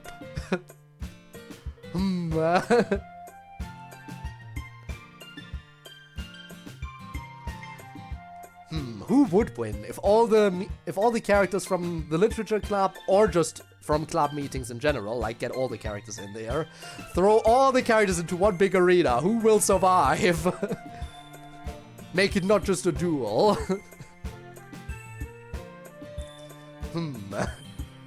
Truly. To be fair, Natsuki is probably one of the biggest powerhouses of the group. The problem is, due to her smaller size, she can't exert as much strength as some of the other characters. I honestly do think Monica might be able to clean up if it came down to things, because she has the brains, she is also very athletic, she has basically everything going for her. Now obviously, assuming she has access to the console, it's obviously no contest. But even if we take the console access out of the equation, I do think Monica would have a decent chance, being one of the more athletic members of the group and being a big-brained individual who likes to scheme.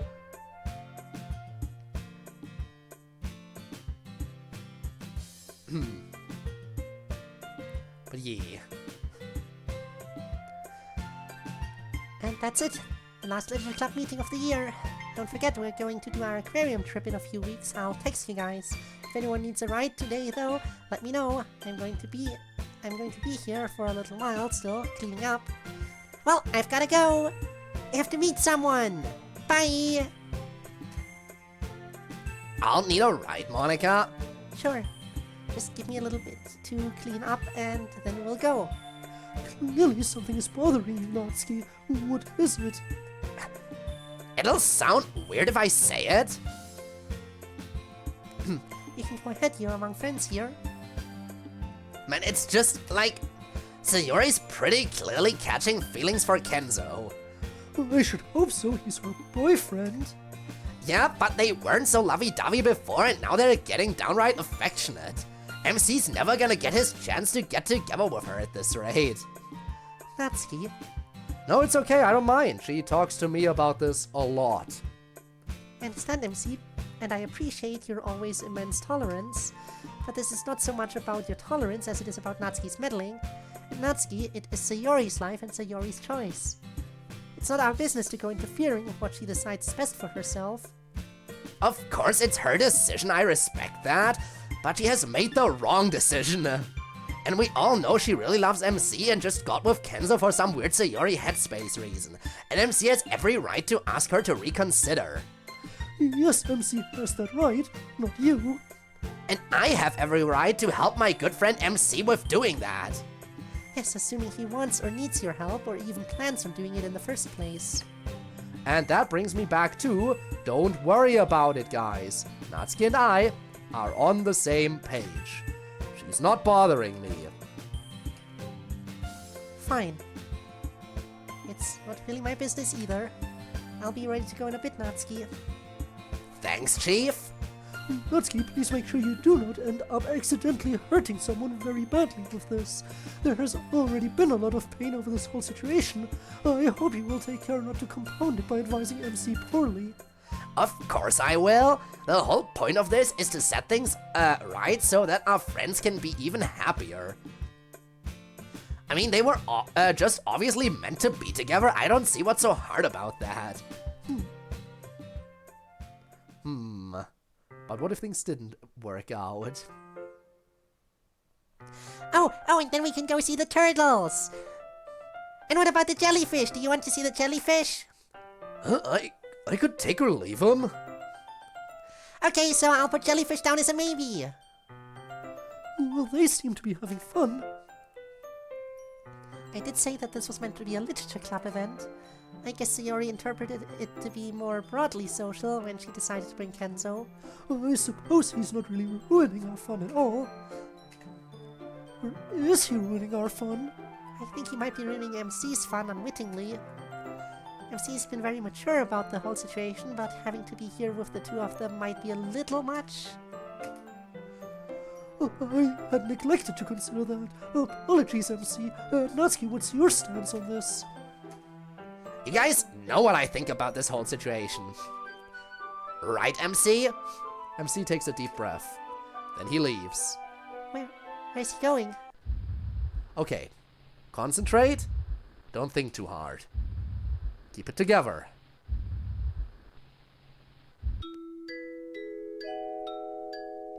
Oh, and then we could get donuts after. And... Oh, hi, MC. How's the club doing? They're doing fine. Listen, I came to tell you something. Shoot your shot, lad. What is it? MC takes another deep breath. Doing this right in front of her... doing this right in front of her boyfriend, huh? Shooting his shot while her boyfriend is present. Honestly, bold move. Yeah. Very bold move. Again, fight to the death. The lion does not concern himself with the Kenzo. Death match, death match. Sayori, I love you. Kenzo, I apologize for this. You've been nothing but awesome to her and to me. But I have to say it. So I'm going to say it and be done and leave you guys alone. Like I said, I love you. I can't really go very long at all without thinking about you. It's pretty constant actually. I said I could be okay, and I still can be. But I just wanted you to know before I turned to be okay on my own. I love you so much it hurts. And I think I always have. I'm not expecting you to do anything with this information. I would love nothing more than to be with you, but I know that's not really an option now. I just would kick myself forever if I just let it go and never told you. So that's it. I've said my thing. You can go tell me to kick rocks now, and I will. Look, MC, we're not going to tell you to kick rocks. You deserve better than that, and we respect you. But Kenzo, I'm sorry, but I have to be with MC. Oh! MC shot his shot and it worked! No, Kenzo! Kenzo deserves better as well, though. Kenzo deserves better as well. But I didn't expect that. Kenzo was the another broken heart. I guess so. We should talk about it elsewhere. Kenzo, we'll talk really soon. okay. Kid said everyone in school likes me, so I called her delusional. Fair enough, there's never a person who everyone likes.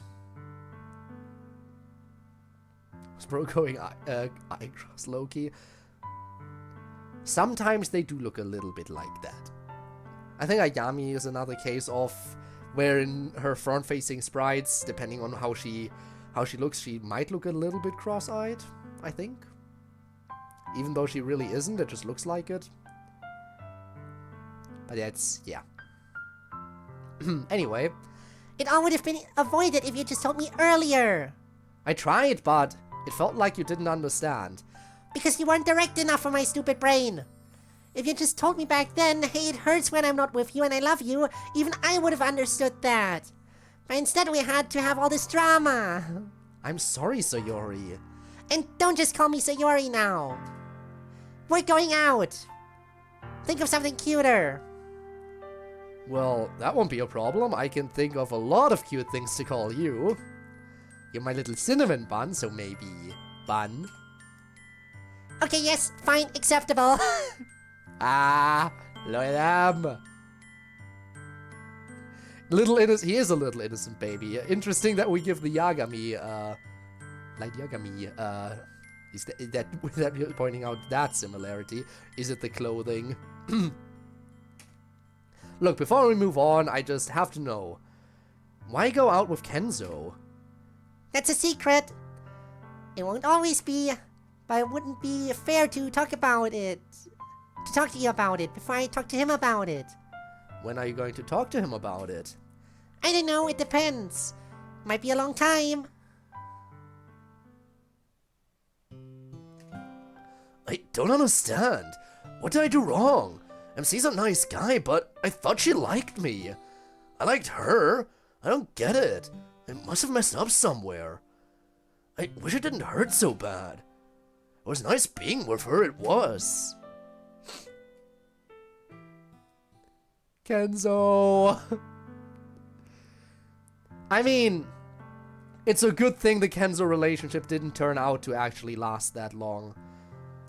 He was definitely still a little bit broken-hearted, but yeah, the longer the relationship would have lasted, the more broken-hearted he obviously would have been by when this happened. It's a shame, really. But hey, now Kenzo is still going through things, even up until now. But it would have definitely been more drastic if this was how it turned out. Now, next up, a lack of trust. Episode 24. Miss Ida is able to reconstruct the world with Monika's instructions. But what if you had interfered? Oh? What could this be?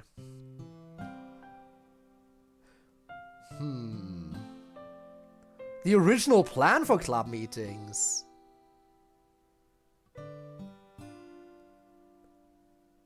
Interesting. What's the idea? Monika said the only solution was to delete yourself from the game. I guess I'm not sure what that entails. So, like, delete myself digitally from the game and then I come back? I could probably figure that out with your help, not a big deal. No. you wouldn't come back. I see. I've decided. If that's really the only way, let's do it. How do I do this?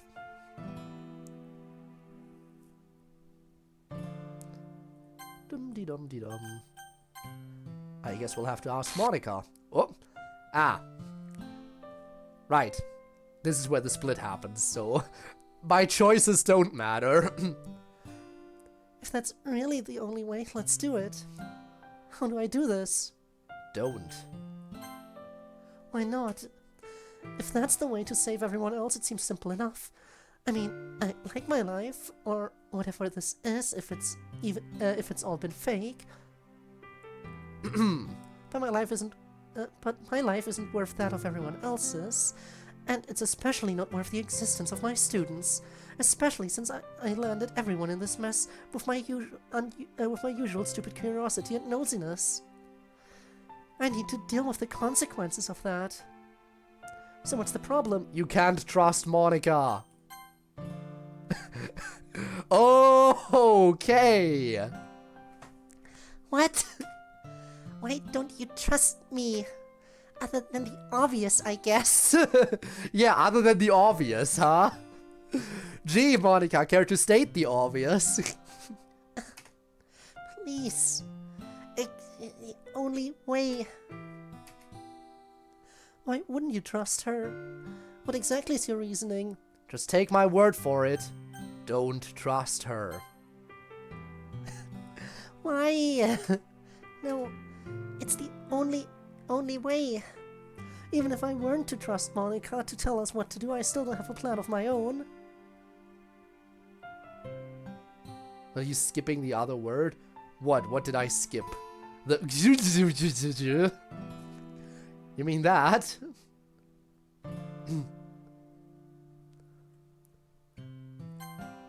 The lovely there. Isn't that lovely? Yes, I should always read it. I'm sorry. I'm so sorry. Even if I weren't to trust Monica to tell us what to do, I still have a plan of my own.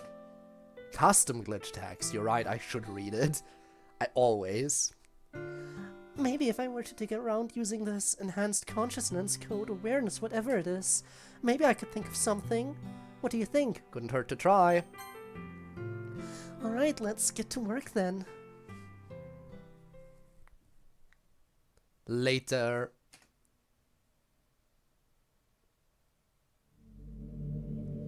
Are you still there? I think I found something hiding in the code a little bit. I'm here. What is it? It's a program, I think. Pretty sure it's one Monica was trying to hide or get rid of from the feel of it. If you really think we can't trust her, this might be what we need. I just had to edit it a little so that it does what we need, I think. What would I have to hide? What did you find? You can't know what it does yet. Best to just run it and hope for the best, I think.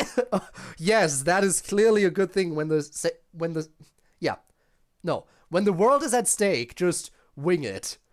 Just see what happens. I don't have a better plan. Wish me luck, see you on the other side. Escape plan. Oh, no. Oh, God. Oh, it's the escape plan. Oh, that is... Bye-bye, Monica. No, stop, no.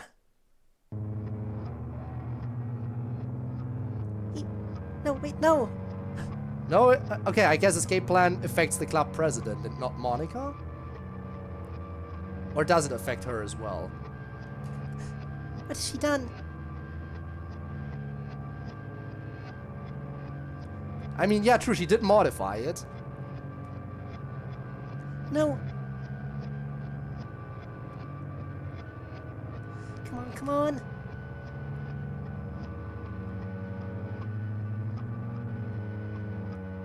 Invalid. You. Oh boy. Scan deletion complete. What is it doing?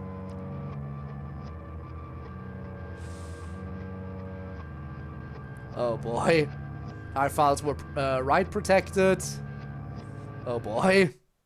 Done. 2 separate story variations from then on out.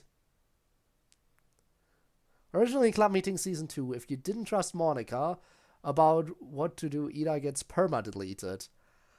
Oh. Decided against it because, 1, huge pain in the ass to write. I can imagine. Like Miss Ida as a character. Fair enough. So having half of your player base continue without her would be a bit weird. But interesting that you actually wanted to make it like a proper split thing there. Done. At least I protect myself and the others. I wish you had trusted me. I know why you didn't. I can't really blame you. But now my loss of everyone's trust has really claimed a permanent victim. Miss Ida's gone forever now. There's nothing I can do to bring her back. Nothing anyone can do. I don't know if she reconstructed my scatter deletion program. It's hard to tell what's going on when someone else is club president. But Miss Ida was smart. Given enough time in the void here, she could probably figure a lot of things out. That program was supposed to be able to permanently get rid of someone with a .chr file, even me, who has bits and pieces of her littered throughout the system. It would certainly work on someone without a CHR file, even more so. I can feel the hole where she used to be. Wait.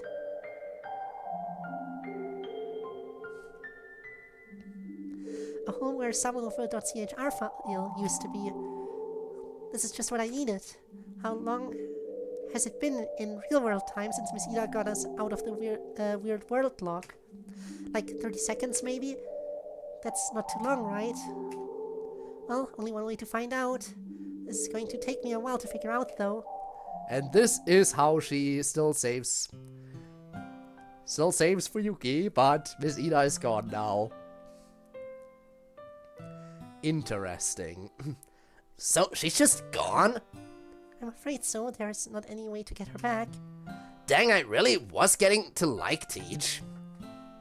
You don't usually get a lot of teachers who care as much as her. I guess I owe her forever for giving Monica a way to help for Yuki. And beyond that, her sacrifice is all that has let any of us continue to exist. And no one will ever know but us. I mean, they'll notice when she doesn't show up for work. No, if it's anything like deleting a CHR file, then the game will adjust itself. Yep. No, they won't notice even then. What does that mean? It means the universe is going to treat her like she never existed. I'm sure even now, some other chemistry teacher has always been in the classroom she taught in, and the only ones who will remember any different will be us. Why us? Because we have character files? Who understands the lore? Of course I understand the lore. I know how this game works. I do. Well, hey. Another bad thing about Miss Ida is that she couldn't mentally prepare herself for what happened to her. Like, Miss Ida was willing to sacrifice herself, don't get me wrong. But at that point, she ran a program that she didn't know what it did. And then that erased her. She had no idea, she had no way to know that running that program would permanently delete her in that moment. So yes, even though she was willing to sacrifice herself, she wasn't mentally ready. Well, then again, she probably wouldn't have noticed. She was probably gone in an instant, so... Not like she would have had any time to be shocked. Why us? Because we have character files? Not exactly. Originally, the program she used would have made us forget she was important and made us completely nonchalant about losing her, but I decided to keep that from happening so we'd remember her. Not sure it was a smart idea or not. Yeah, it was. I've thought a lot about when I almost did that same thing to you guys, and besides it being wrong, I wouldn't really have wanted to be forgotten. And it wouldn't be fair to Miss Ida to forget what she did for us. Thank you, Monica. You're welcome. Although now... What is it? Nothing, forget about it. Just something I'll have to adapt on, that's all. Excellent poem, Ria. Ria's back! The club is really going to be in good hands once we're gone.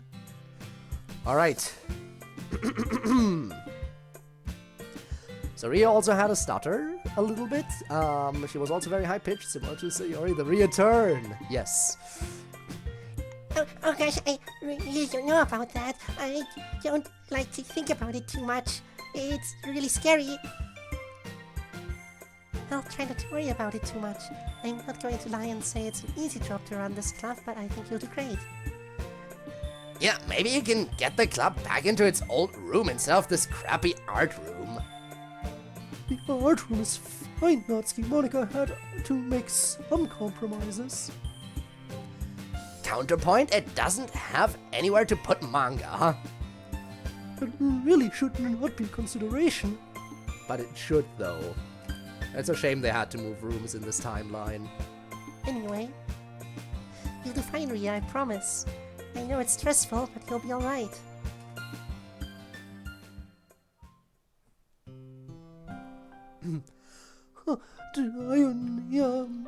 Muscipala, a rare specimen indeed. I wish Natsuki were here. She probably wouldn't care about the plants, but something about having someone else here really reflects enthusiasm in an enriching way. Not that it isn't rewarding on its own, of course, but even having anyone here to speak to would enhance the experience. Miss Ida would have appreciated the plants. This is silly. Why would I cry now? It's been so long. Everyone grieves differently, as we learned in a previous little anecdote thing here. She would have liked the plants.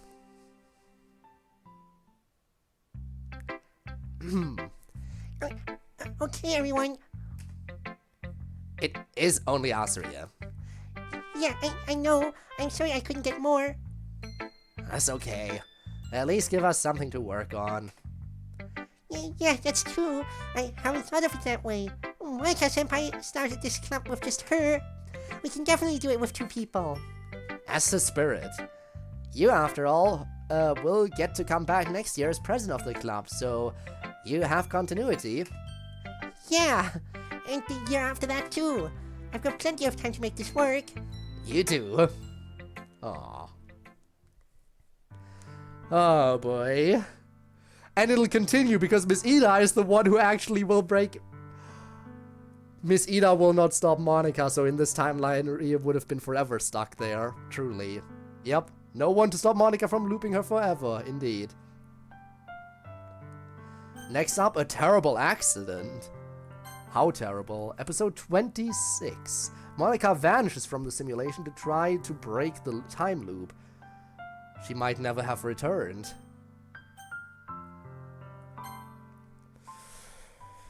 Hoo boy, here we go.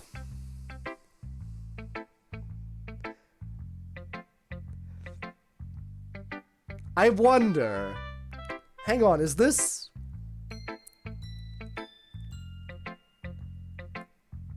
This is the time when she is like dispersed in the code, and I was talking about. Is this related to when Yuri shut off the simulation for a bit, maybe? Is that what we're going with? Like, what if Yuri shutting it off temporarily is what caused Monica to not be able to return or something? Or is there gonna be some kind of other explanation for why she won't return? I guess I'll find out. Oh no, different. I see. Different point in time, or different indicate. I guess we'll see. Again, I'll get the refresh as we go along. Just Monica never came back. Okay. Okay, that's enough of whatever you're talking about. We have club to get to today.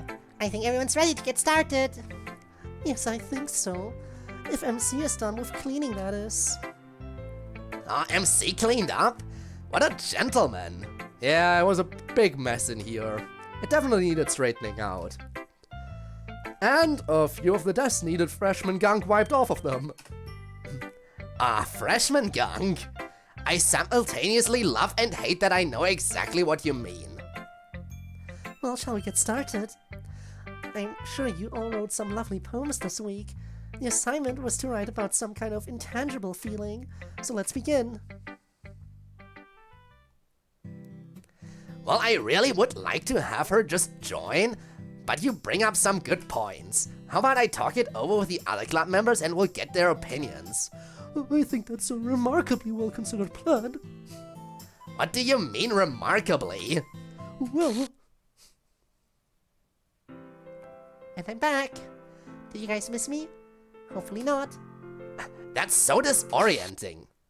But then she didn't. I think it's a remarkably well-considered plan. What do you mean remarkably? Well, it is all relative in your particular sense. Yeah, laugh it up. Hey, I'm hungry. You wanna go eat? Surely. I still find it difficult to believe that Uri wants to join. Yeah, man, then we'd have like 5 people. Amazingly huge club. Plus Miss Ida. Yeah, plus Miss Ida.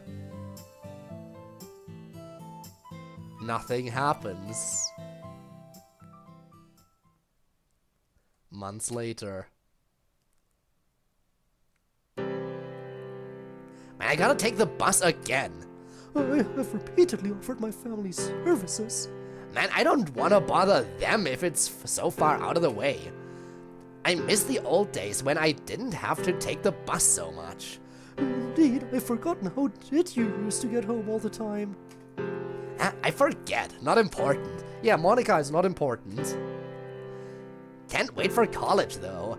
No bus then. You certainly have a well-ordered set of priorities. What with not having to take the bus taking precedence over a strong general education. What can I say? I'm a lady who knows what she wants. But right now, I want to not take the bus. Oh well.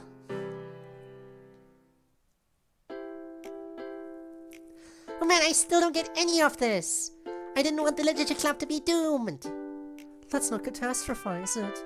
I don't think the literature club is going to be doomed no matter what we do with this paperwork. But all this stuff is so hard. I don't know why it suddenly got so hard for me. Yeah, I wonder why.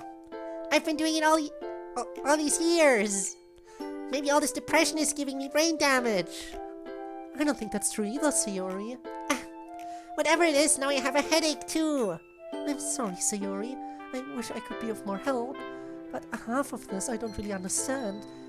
And the rules are really that the club itself needs to make these requests, not the advisor. I know. I just don't feel cut out for this job. I wish MC could be president, just like me, just for like administrative stuff. I could trade him this for cleaning the desks. That's at least something I understand how to do. Sayori. Are you okay? A long pause goes by.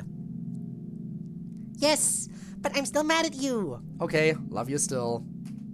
I guess I should probably leave it alone. Or should I? Girls can be really complicated sometimes. Can't ask that for advice, he'd just give me some hokey metaphor. Maybe I could. No, she's definitely a bad idea. Let's see. Natsuki and Yuri's situation is the cause of the whole thing in the first place. Ria probably wouldn't have any good ideas. Oh well, I'll just wait it out, I guess. I miss her even though she's just mad at me. And no Monica to turn to. Man, sweet dick, Sayori. Good job getting us a new club room. You said there's even a place to store my manga here? Yeah. Did you bring it, MC? What do you mean, bring it? Yeah, it's over there in the corner. That's just a crate. Yeah, it's your manga crate. I had MC pack it all from the closet. We didn't have a closet in this room, but since no one's using it, they won't mind a crate in the corner. And best of all, no one will ever put it somewhere you can't get it. Manga crate! Let's go. Manga crate! Well, I suppose I should be grateful. Let me just go through and make sure he didn't miss anything. You, did get all her manga in the crate, right, MC? I triple checked it because I knew we'd have problems if I didn't. We certainly would. Okay, you're off the hook. It's all there. I knew it would be. Unfortunately, you also packed a bunch of extra shit that's not mine in addition to the manga. Like, this for instance, is clearly not manga. Natsuki hands over a journal bound in imitation leather. What's in it? Fuck if I know. I just know it's not mine. We should open it to see if we can return it to its rightful owner. I just want to snoop on what's inside. Is there gonna be anything inside? Again, if Monica is gone, the game treats Monica as if she never existed. So if this journal does belong to Monica, then it also would not have any mentions of her in it, theoretically speaking, right? Well, I guess we'll find out. Both of those things can be true. Well, we should try to get it back to whoever it belongs to. Let's open it. The president of the literature club commands it. Yes, she commands it indeed. As president, not vice president. Alright, let's see what we've got here. A bunch of poetry, actually, looks like. The club leans in to read from the journal. It's full of poetry in a neat, meticulous hand. Much of it is melancholy poetry about impermanence and the nature of reality, but some of it seems to allude indirectly to Sayori, Natsuki, MC, and Yuri. Huh. This stuff isn't actually half bad. Really good, actually. It's kind of creepy, though. Do we have a stalker? Why did they leave this in the club room? I don't know who would want to stalk a literature club. I don't remember anyone writing poems who ever stops on into the old club room, to be honest.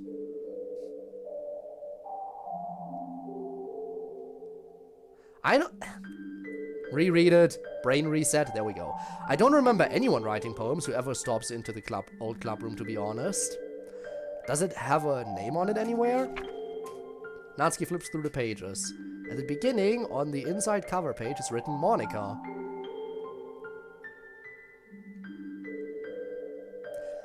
So her name is in there. Even though, normally when someone gets erased, and again, Monica made it so nobody would remember her existence. Monica specifically made it so that so that she actually doesn't exist. But interesting that her name is still in there. Anyone know a Monica? I do not. Ow. Hey, MC shrugs. Sayori? I don't know. It sounds kind of familiar, but not in like a real life way. Like a name from a dream I had or something, but I can't remember. Kinda weird. Maybe we should give it to Miss Ida and see if she can find a Monica that went to our school. That's a pretty weird name. I feel like I'd remember a Monica. Said the guy named MC. Yeah, fair enough. Anyway, enough mystery poems. Time for regular poems. The club goes off to share poems. Natsuki leaves the journal laying on a desk.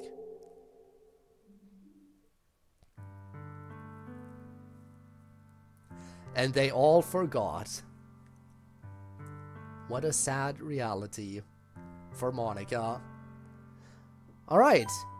Only a medium. Episode 7. By the way, what went through your mind when ordering these? Because they're clearly not going in episodic order. Because otherwise this would be higher up on the list. Or is it just the order in which the order in which you made these scenarios?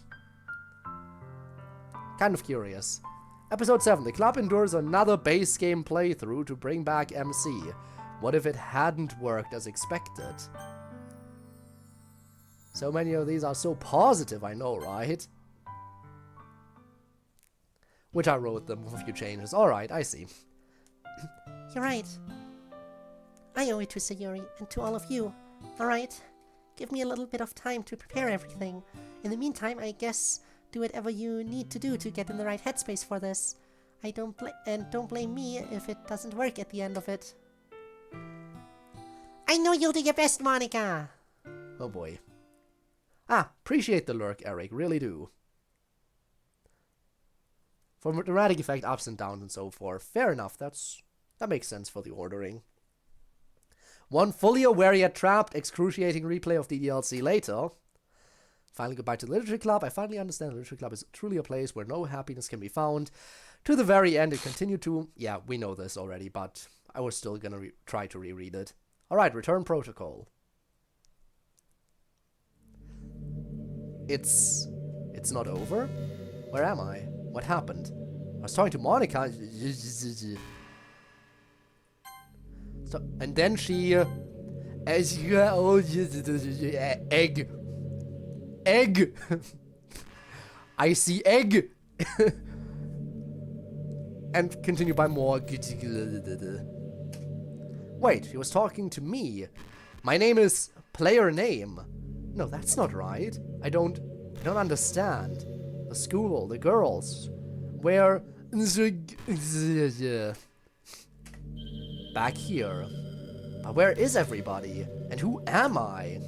I'm... No. I'm the newest member of the literature club? I guess that's still true. So you're his childhood friend? Yes. Hello. Monica! I thought you were done with the literature club. I was, but I changed my mind. What did you do with the others? They're right here. Sayori! Yuri, Natsuki! You're all okay. Hi, MC. MC? I'm really happy to see you again. You shouldn't interact with him too much, it'll complicate things. What?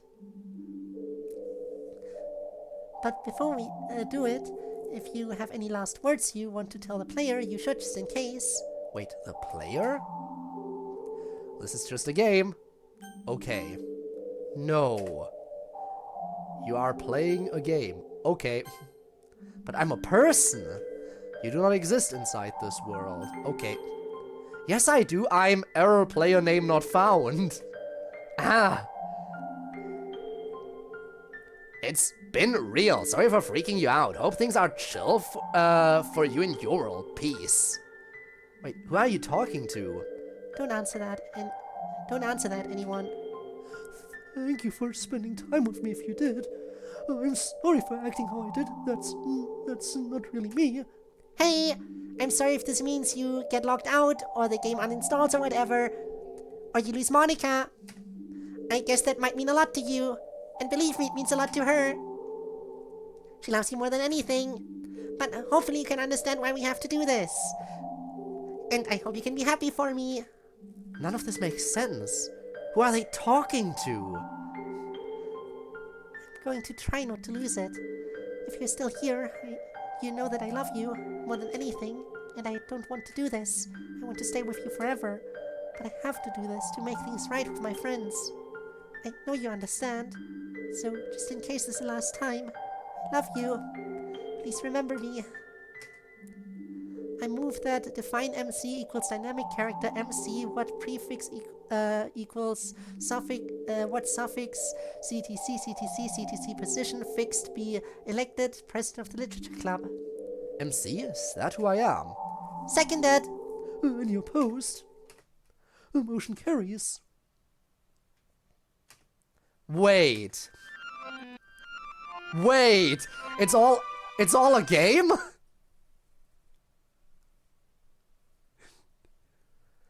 Motion carries. You seem to be back in Monica's space room. The girls are nowhere to be seen. Are you alone? Hello? Suddenly, as though they all came from your peripheral vision, they all stand before you. MC, is that you? She's expectant and hopeful. You almost don't have the heart to say what has to be said. No, it's me, Code. But what about MC? You look like MC. Is there any of MC in there?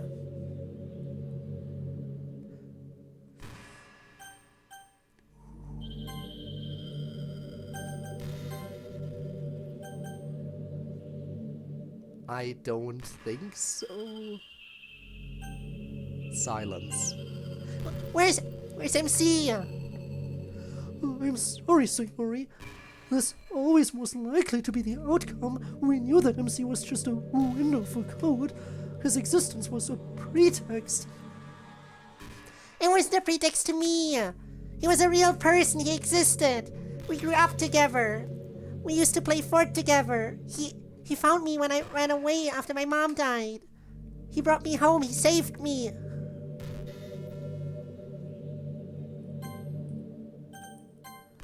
I'm so sorry, Sayori. Even you think he's gone? I don't. What happened to MC? I don't know. I thought this would give the MC you know a chance to come back. But I guess Instead, we just made a more animated code. I'm so sorry, Sayori. Yeah. Imagine if you took the story this direction instead. Imagine if you did. Well, to be fair, I think if you did this, then Sayori would have definitely gone through with another suicide attempt, and it wouldn't have just been an attempt. And certainly I'm relieved that we get Code back, but I wish you could get MC back. So he walks off and sits down. I'm going to need a little while. I'm sorry, Sayori. Should we talk to her? No, I think just give her some time. It's a lot. Yes. So, a lot of dialogue options here for me in this. I'm sorry, guys. Well, hey, it's not your fault. It's not like you have any control over any of this. I guess you could turn off the game, but that's not really a good idea for us right now, I guess. I just wish Sayori Sky could live in our world and you live in yours. I'm sorry, guys. I know I said I need a minute, but this is actually making me feel really bad. Like, thinking about hurting myself bad. But I don't want to hurt myself, not really. I have all these feelings and I don't know what to do with them now.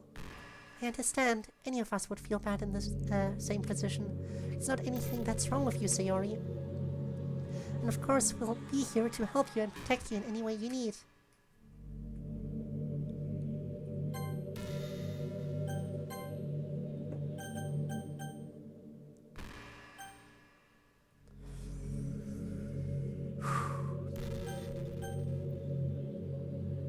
Just saying it'll be okay is never a good idea, because you can't know that for sure.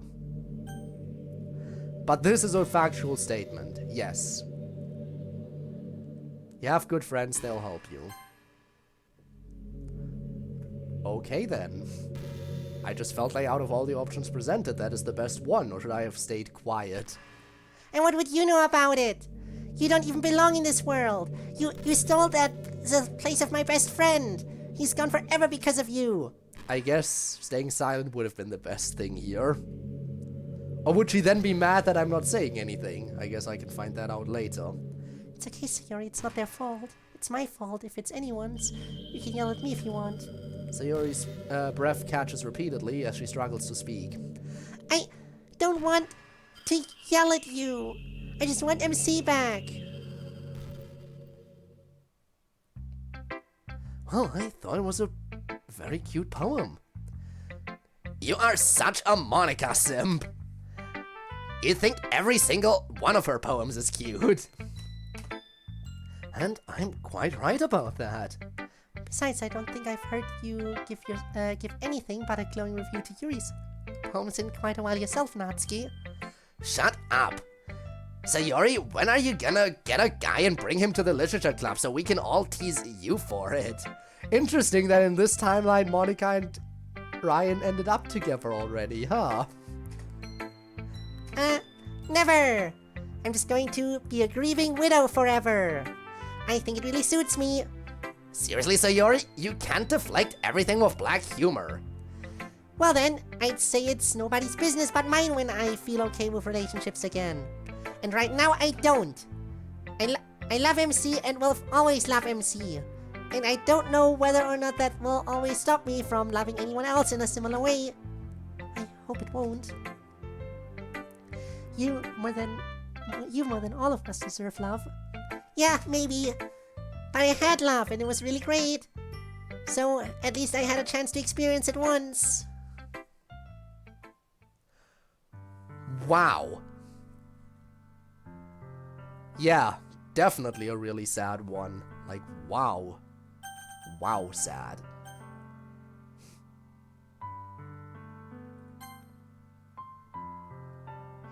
Oh my god, there's 3 pages even! Oh boy, you weren't joking about this being a big one. We'll probably cross 3 hours before we even get to emails. Revelation of the Lamb. Episode 36. Monica isolated Rhea in the time loop to maintain the club. What if she had a different plan? Start.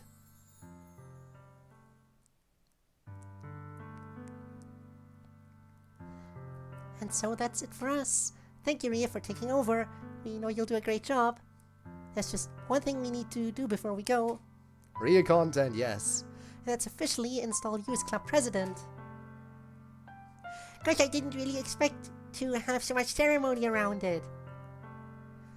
You guys really take the official position seriously. Yes, we do, for a good reason. For reasons I think you'll be able to appreciate soon enough. And what does that mean? You'll see. Perhaps you would like to sit down for a little while. Rhea sits. Sure, but why? Don't worry about it, Rhea. Let's just hurry up and do the vote, guys. Nothing's accomplished by dragging it out. Yeah, fair enough. Is the contingency plan all set up just in case? Yeah, the contingency plan... Oh yes, the contingency plan is long set up with multiple saves to restore from, even just in case. Good, I just wanted to make sure. Guys, what are you talking about? Yeah, it doesn't hurt to take precautions. Her provisional.chr file shouldn't have any issues though, I've tested it. Monica? Right. I move that the club's offices be made vacant except for the presidency, and that Rhea Takahashi be elected president in the literature club. No glitchy alternate choice, by the way, in this. Rhea, things are gonna get really weird for you for like at least 30 seconds to a minute.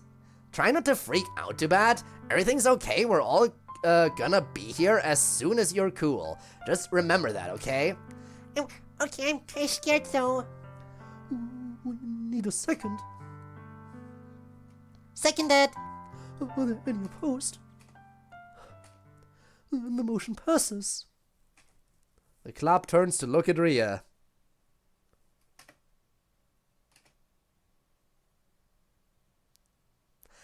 Why is everyone looking at me? I don't know why. Sayori, and not me, gave up on needing to have one of those in every single one halfway through. I see. I don't... Here it comes. Yup. We have everything ready. Yes, but let's try to be quiet. Yeah, she doesn't need noise right now.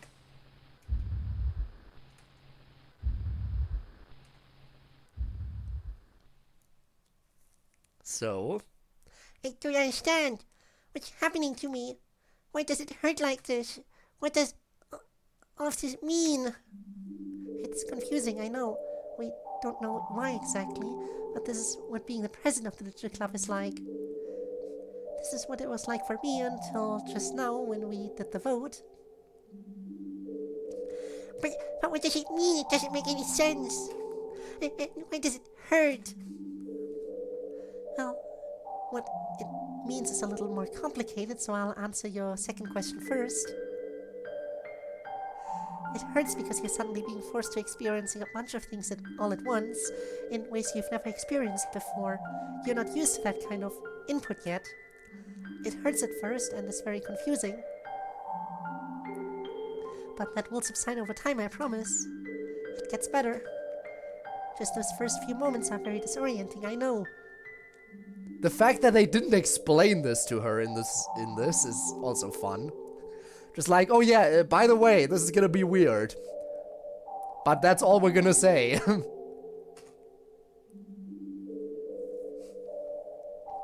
Thanks, it's nice to know it, actually, it helps. I still don't know why all this is... I'll put it as simply as I can. None of this is real.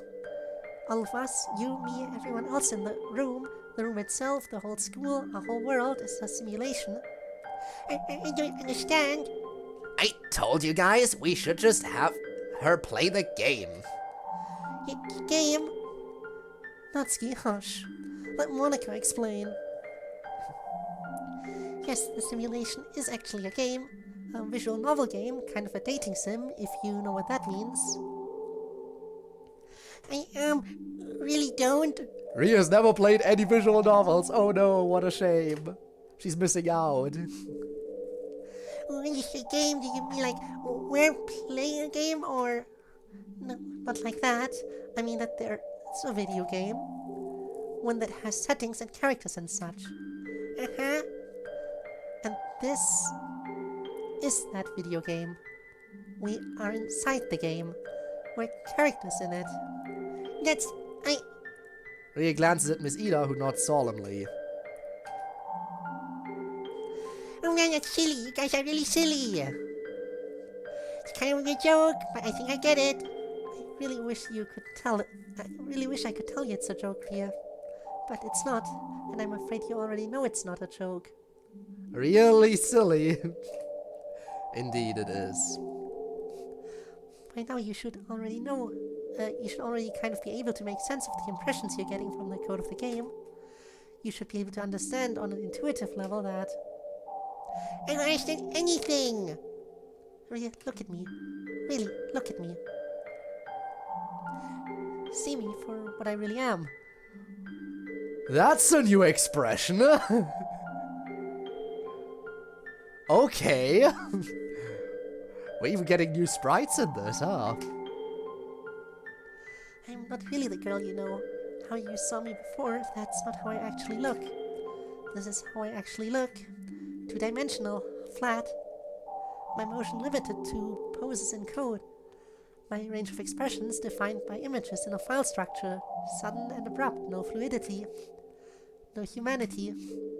And it's the same for everyone else here. And for the environment itself. And I know you're freaking out right now, and I promise I'm almost done.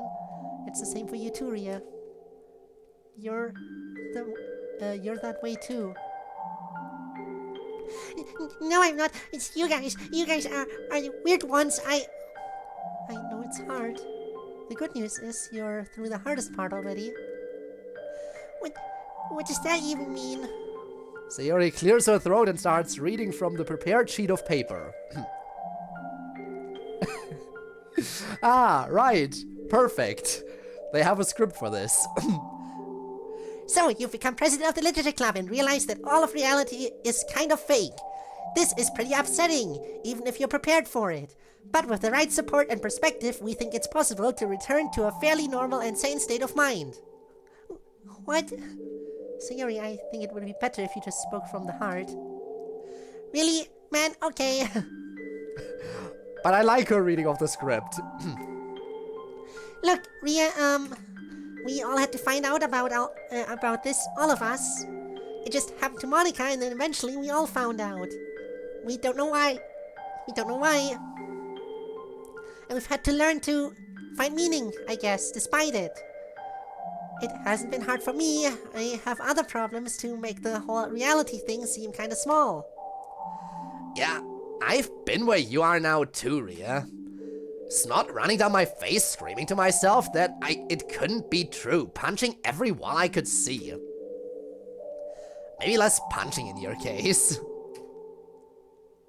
I like to think that Sayori had a pamphlet ready. They should have pamphlets ready for this kind of stuff. But then again, getting pamphlets ready would imply that they're intending to have this happen more frequently, which I know they don't want to. But they really should have a pamphlet ready for anyone who joins the Reality is Fake club. You know just what you're saying, Natsuki-senpai. Please, you've gotta drop the senpai thing. Especially now that we're like sisters in reality horror or whatever. Indeed, we are more family now than anything else. We know it is not entirely voluntary, and for that we apologize.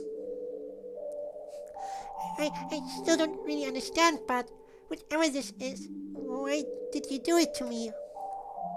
We thought perhaps we had to. We know from experience that this game assumes the existence of our literature club and of the president of the literature club. Bad, scary things tend to happen when we test that. Until recently, the game had been in a non-progressive, non-recursive, endless segment of time. I don't really know what that means, again. It means we were seniors for years after year. And you were a junior year after year, and we all turned the same age every year, and that wasn't weird to any of us. Oh yeah, I guess that doesn't really make any sense now that I think about it. Yes. So recently we found a way to progress time, but that means that all of us are going to graduate, and we're not sure what happens if there's no literature club and no president. So we have a question to ask you, and you're free to answer either way, but... Wait, before you go on, I have a question. See, Miss Ida, it's not like seeing exactly, but I can sort of see something different about you. Yeah, it's about the character files, huh? I am not a character in the same way they are. There's a whole story behind it, which I will explain in time, but I'm a side character, I guess you could say. I'm missing a kind of file in the game's program which everyone else here has. And Ria, I'm sorry that this was done to you. Monica will teach you why in a moment, but I want you to know that I'm sorry. It's okay, Miss Ida. I know that you were involved with it. There has to be some really good reason. Somehow that doesn't make me feel better about it. And what about you, MC? You're not different the same way Miss Ida's different. You feel strange somehow. I didn't really originally exist. I was just the protagonist. I was who the player of this game played as. That's what MC was supposed to mean, main character. You're so silly. Your name just means MC. Although I guess thinking about it, yeah, it's true what you say. It's all really confusing. No kidding. But the way it happened, basically the club gave me a chance to exist as on my own terms. Well, it was Sayori. No, that's not fair. It wouldn't have happened without Sayori. But you all had to go through so much to make it happen. I'll always be thankful for that. Anyway, Ria, they gave me a chance. And I took it. So here I am. Well, I think I'm kind of starting to get it. Honestly, it's a little scary. It makes me want to scream and cry a little bit. But only a little bit now. Well, that's as good a time as any to give you your choice. My choice? Yes, I would never have done this without giving you a choice about it, so here it is. One choice is that I can pretty easily restore a checkpoint from before this happened to you. Only I and everyone else will know that you didn't want to know this and would rather live a normal life. And so it will be like you never knew. From your point of view, you'll just be sent back in time and before we made you president, and you'll be none the wiser. We'll find another way to deal with things, because without your agreement, you don't have to go through any of this. And I'm sorry for even as far as you've gone, if you're not okay with it. But there's not really another way to get across what you're signing up for. And the other choice is that I keep going like this and with all this knowledge and help you guys out, right? It's just that one. You shouldn't rush into a decision like that. It's Ria. She's a bundle of sunshine. Probably more so than Sayori somehow. How is this possible? I mean, it's scary, but it's also kind of interesting. Plus, it kind of sounds like I'd be helping you guys with the whole world. Ria cannot be stopped. The unstoppable force. That is Ria. Well, kind of whole world, I guess. But you understand what I mean? It is scary, but it's not that scary.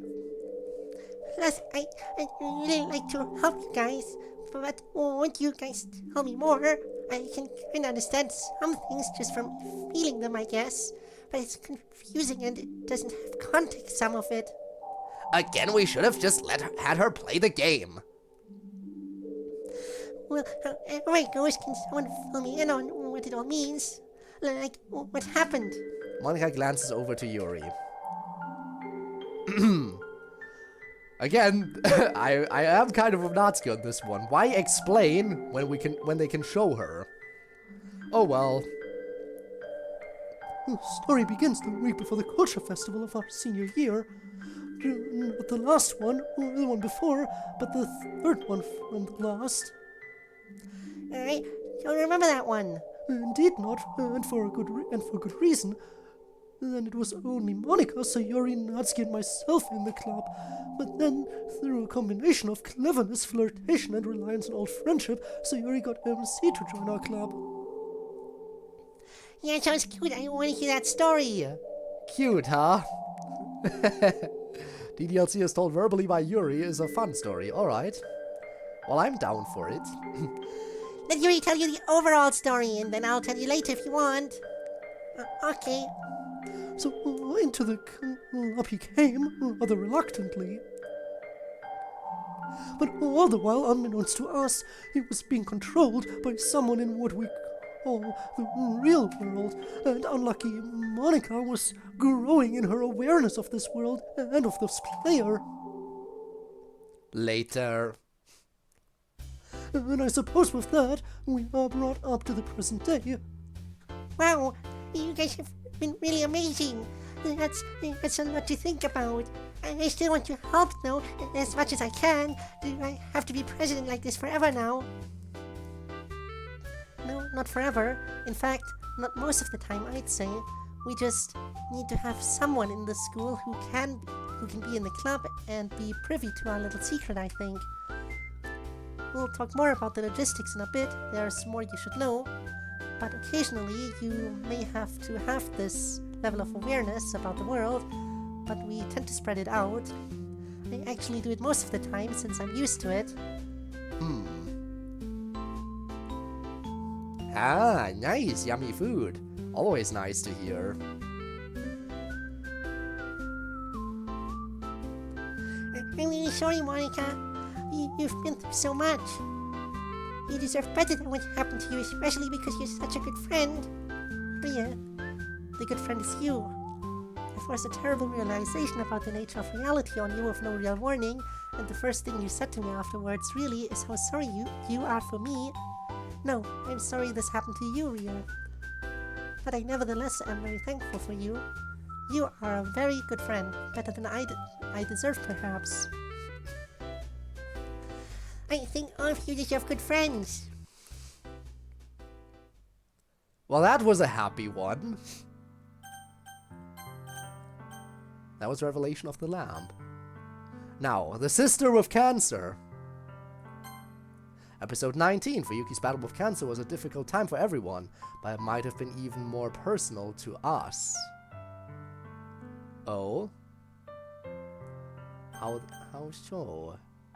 Should make a food channel? Oh, on the Discord, you mean? I mean, I could definitely think about it. I'm not sure how much use it would get. To be fair, there are a few channels that barely get any use, and that I could probably kill off. I'll definitely think about that. Even happier one? Ah yes, very happy. Let's start it then. So then I told her that would happen when fire trucks turn blue. I feel like maybe I've heard of such a thing as a blue fire truck. Sayo, they're like the thing most noted for being red that I can think of. Yeah, but I feel like I remember seeing a blue fire truck when my mom went to visit some other fire department once. Well, hey, you're the expert, not me. In any case, the point was that... Still with that? I feel like that cough should have gone away by now. Oh no. So that's what you mean by even more personal. The sister with cancer, huh? Oh fun, oh fun. Should go see a doctor.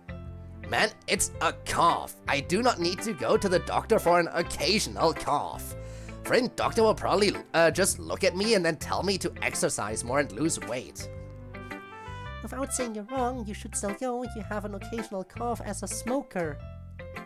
Yuri, make her go, won't you? I do not know if I have the power to compel Natsuki if she does not wish to. Yuri? Oh my god, fine, I'll go. Everyone just lay off. Sheesh. I'm still going to send Yuri with you to make sure it happens. Whatever, Yuri shouldn't have to worry about that kind of thing. Of course. Fuyuki is on the phone with someone. Yeah, I'm excited. You really think so? Well, you were always the worrier, my love. Oh, hang on. Nah, it's my sister. She can chill for a minute. So anyway, yeah, I don't think it's that big a deal. I mean, eventually it might become a big deal. It's just not very likely. I hope anyway. Hang on. Natsuki just called me again. She usually doesn't go twice in a row unless it's important. I'll call you back, okay, love? Ta. Fuyuki looks at her texts. Hey, call me ASAP important. Hey, babe. What leads you to disturb my very intense studies? No, it was definitely studies. You can't prove that. Anyway, what's up? You never called twice in a row and text. Babe, is this a bit? Do you have some kind of joke going on here? I mean, I'm really hoping you do, but it would be in really poor taste if it was.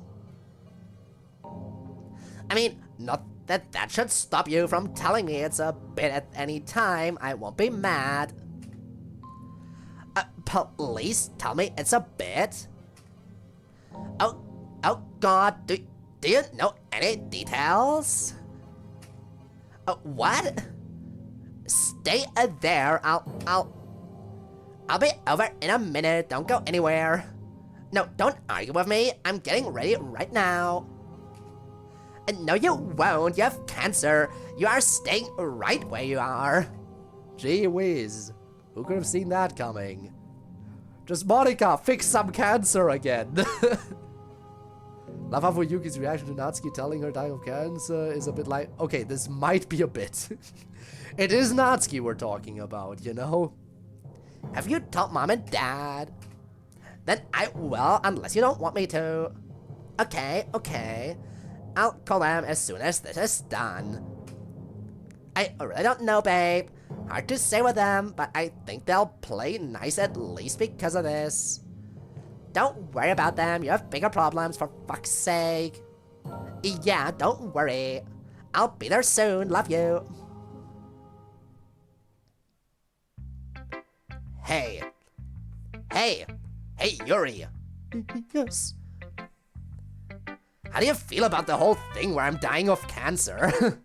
It's awful. It's the worst thing that's ever happened in my life, even though it's happening to you. Words cannot describe my grief and despair. Yeah, when I first got diagnosed, I kind of felt that way about the cancer. But now it's starting to grow on me.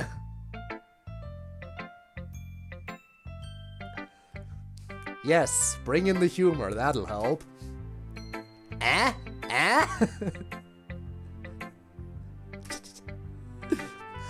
suppose I have little grounds to complain about this treatment at your hands. Damn right you don't. This is my chance for sweet revenge for all the terrible jokes you've told me. Indeed.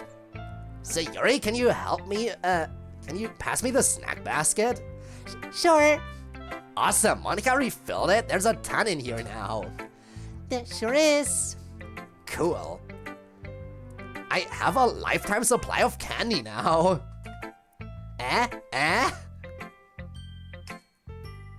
Okay, that one was pretty funny too, I have to admit.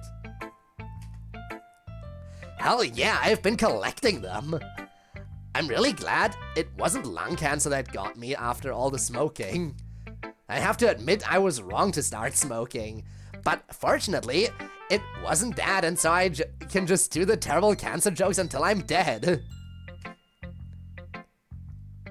Honestly, the fact that I'm going to be dead soon makes them all really funny.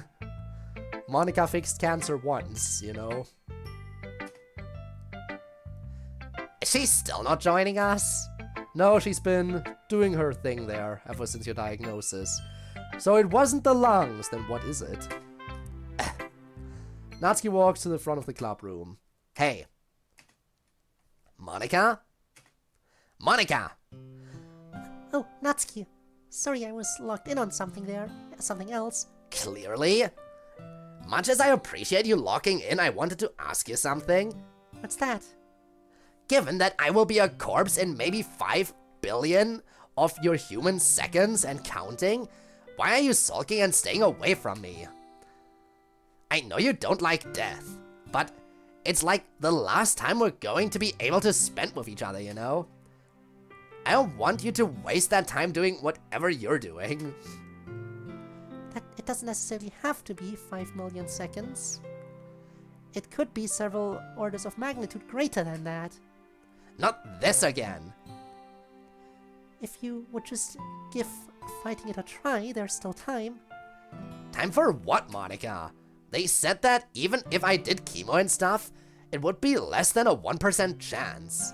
And then I'd get, what, another couple months, maybe, unless I got really lucky? And I'd spend all that extra time thrashing around in a bed feeling like shit, instead of getting at least another couple of months of relatively normal life with my buds.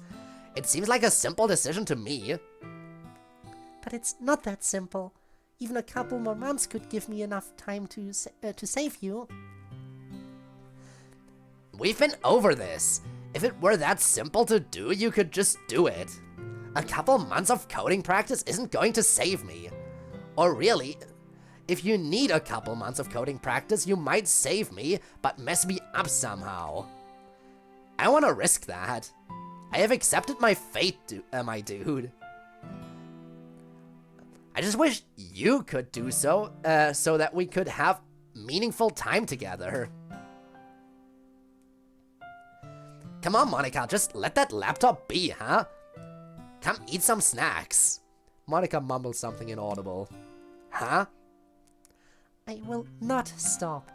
Leaving aside for a moment how I would feel about maybe being able to save you and not even trying, leaving that whole question aside because it's not about me, your life has value. This is your whole life we're talking about, and it's a life I'm uniquely positioned to see as worthwhile. The world is better for having you in it. I feel obligated. Maybe you're well positioned to see it's worthwhile, Monika, but it's my life. And the decision I'm making in my life is to spend the time I have left as happy as I can. I guess I can't stop you from doing whatever it is you're doing here, but what I'm saying is my life is better for having you in it.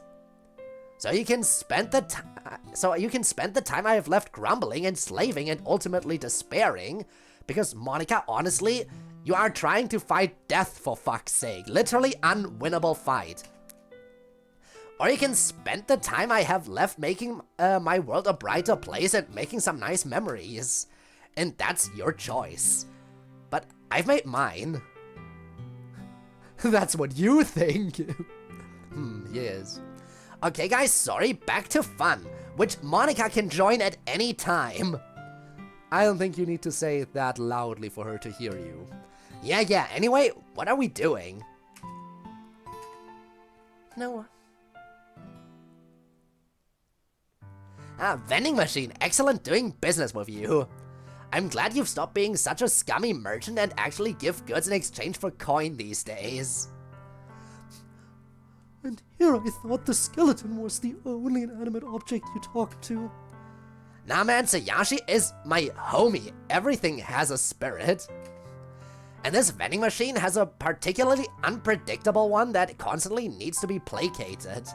Oh, I see. How's Monika doing? I heard she's not coming to club today. Sorry, dying of cancer and all. Yes, so you often say. And yes, I'm afraid Monika isn't coming today. Even after you talked with her last week, she's only become more withdrawn and grim about her purpose. Man, I feel like we should do something. Perhaps. I'm not sure there is anything to do. We all have different processes for handling our emotions. I think throwing her entire being into a Sisyphean effort to save you might be Monica's way of dealing with her grief. I don't think it's grief at all so much as denial, I guess I'd say. But denial is one of the stages of grief. So, you know. Plus, she's just really snappy and short with everyone lately. You know, Miss Ida, the chemistry teacher, she asked to come watch our club, and I heard Monica just told her no in a really flat, mean way. And Miss Ida's like the nicest teacher we have. She is very nice, but Natsuki, I did not come to speak of Monica's grief or despair or denial or whatever name you give it. Like you, I believe the remaining time you have is best spent in joy, and for some time now I have fretted that I have not been seeking joy with you out of cowardice. What? Natsuki, I love you. My love is so great that it takes all my effort to contain it and keep it from constantly overflowing in expression, and I do not care to contain it anymore. I do not wish to you to leave us before you have heard of it. So, yes, I love you quite hopelessly, I'm afraid. I'm not sure if you suspected it or if you feel Natsuki grabs Yuri by the lapel and kisses her. Big smooch! There's the confession. I guess that is one way to get the love confession out there. I was not sure you would. I thought maybe, but you said you were heterosexual, so, No, I'm not. I thought I was. But you made me realize I'm bisexual.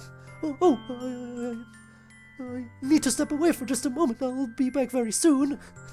Oh boy, glory to the Nat story in every timeline. Natsuki grabs Yuri by the arm as she leaves and pulls her back.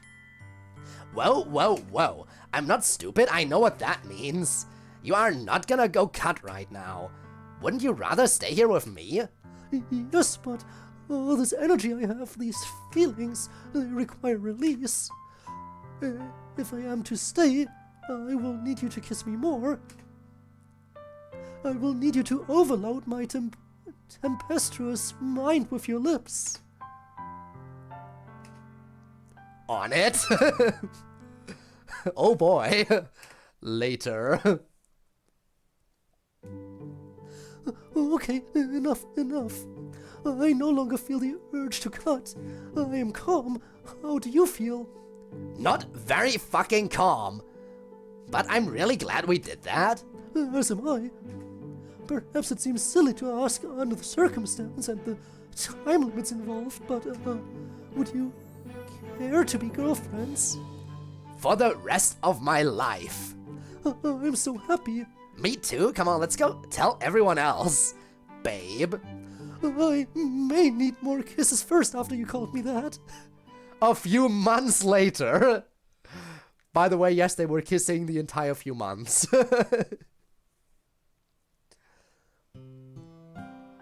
Rizmaster Natsuki. There's nothing more that can be done. We don't think she's going to regain consciousness again now. She will pass in maybe minutes, at most a couple hours. I know you said your goodbyes while she was still awake, but this will be your last chance while she's still here. Try not to take too much time, her actual family is waiting behind you guys. Oh, beloved, I must not waste time with mere laments. I apologize for my many faults and all the harms I have caused you, but most of all I apologize for my cowardice. My time with you was the happiest time of my life, and yet I abbreviated it because I did not have the courage to say anything sooner. I cut short your happiness too, and I am sorry. And I hope you know that you are the brightest light I have ever found in the darkness of this world. I will never forget you. I've never been good with situations like this. I don't even know if you can hear me. And I don't even know what to say. We've been through so much together. So many weird and complicated situations. You honestly feel like a family member at this point. And it hurts really bad seeing you like this. Even now I expect you to jump on that bed and yell pranked at me. But I know it's not going to happen. I wish it could. I hope I can see you again. Somehow, somewhere, in another life. You were a wonderful friend. MC weeps quietly. It's okay, you're okay. I know, I miss her already. Me too. Prank, bro. Epic prank, guys. Imagine. Well, at least you get to sleep in. At least you get to sleep in all the time now. That's what you would say if you could right now, and I'd laugh. I'm glad you're going somewhere where nothing bad can ever happen to you again. You deserve that, but you also deserve many more good things that never got to happen to you. I wish I could give those back to you. But I guess this is where we say goodbye. Thank you for being my friend. For everything. You should say something. This is your last chance. Saying nothing, Monica turns and walks from the room. Can't believe she's gone. Beloved, beloved. Goodbye, Natsuki.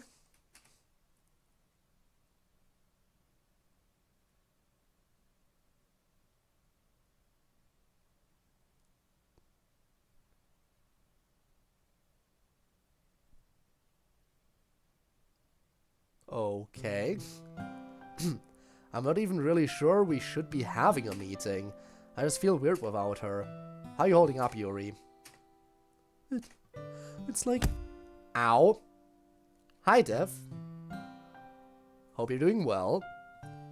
Way to announce yourself as per usual. Hope you like the Dokies still. It's like having an asteroid fell down and destroyed our city. Millions dead, the buildings of your home all burning, ruined. Everyone you knew at your school is gone, but they still expect you to come and go to class in the busted, burned out building. That is what it is like in my mind now. I think I understand. Even if I can't know how bad it would be for you in particular. I'm sorry, Yuri. Is Monica coming today? Did she say anything? No, she didn't say anything. It is the best MC design there is, as far as DDLC is concerned. None of the other MC designs are better than this one. And I've grown to like it. Even if you consider him to be bland. But let's face it. Main characters are supposed to be a little bit bland, because they're supposed to be self-inserts as much as possible. No, she didn't say anything. If she does come, she'll probably be a bit late. You know how she is about grief. Yeah. Oh, I think I hear her coming. The door opens. Thanks for coming, Monica. I know it was... I'm obviously not Monica, and I'll thank you not to confuse me with her. The differences are many. Why are you all looking at me like that? Well, see, Natsuki, does she not even remember that she died? I want her to look like Kratos, imagine. What did she do? Yuri? Monica, come out of hiding. Is this an illusion? Not in hiding, just a little behind Natsuki in the hall. Obviously, a few things need explaining. But Natsuki died, Monica! I'm clearly not dead. I mean, I guess Monica did delete me that one time. That was basically death. But here I am. Wait. Is there more game bullshit going on? Yeah, you died. Of cancer. Happened 4 days ago. We were all there. And then you just walked through the club door like everything was fine. I brought her back. I have our character files stored after all.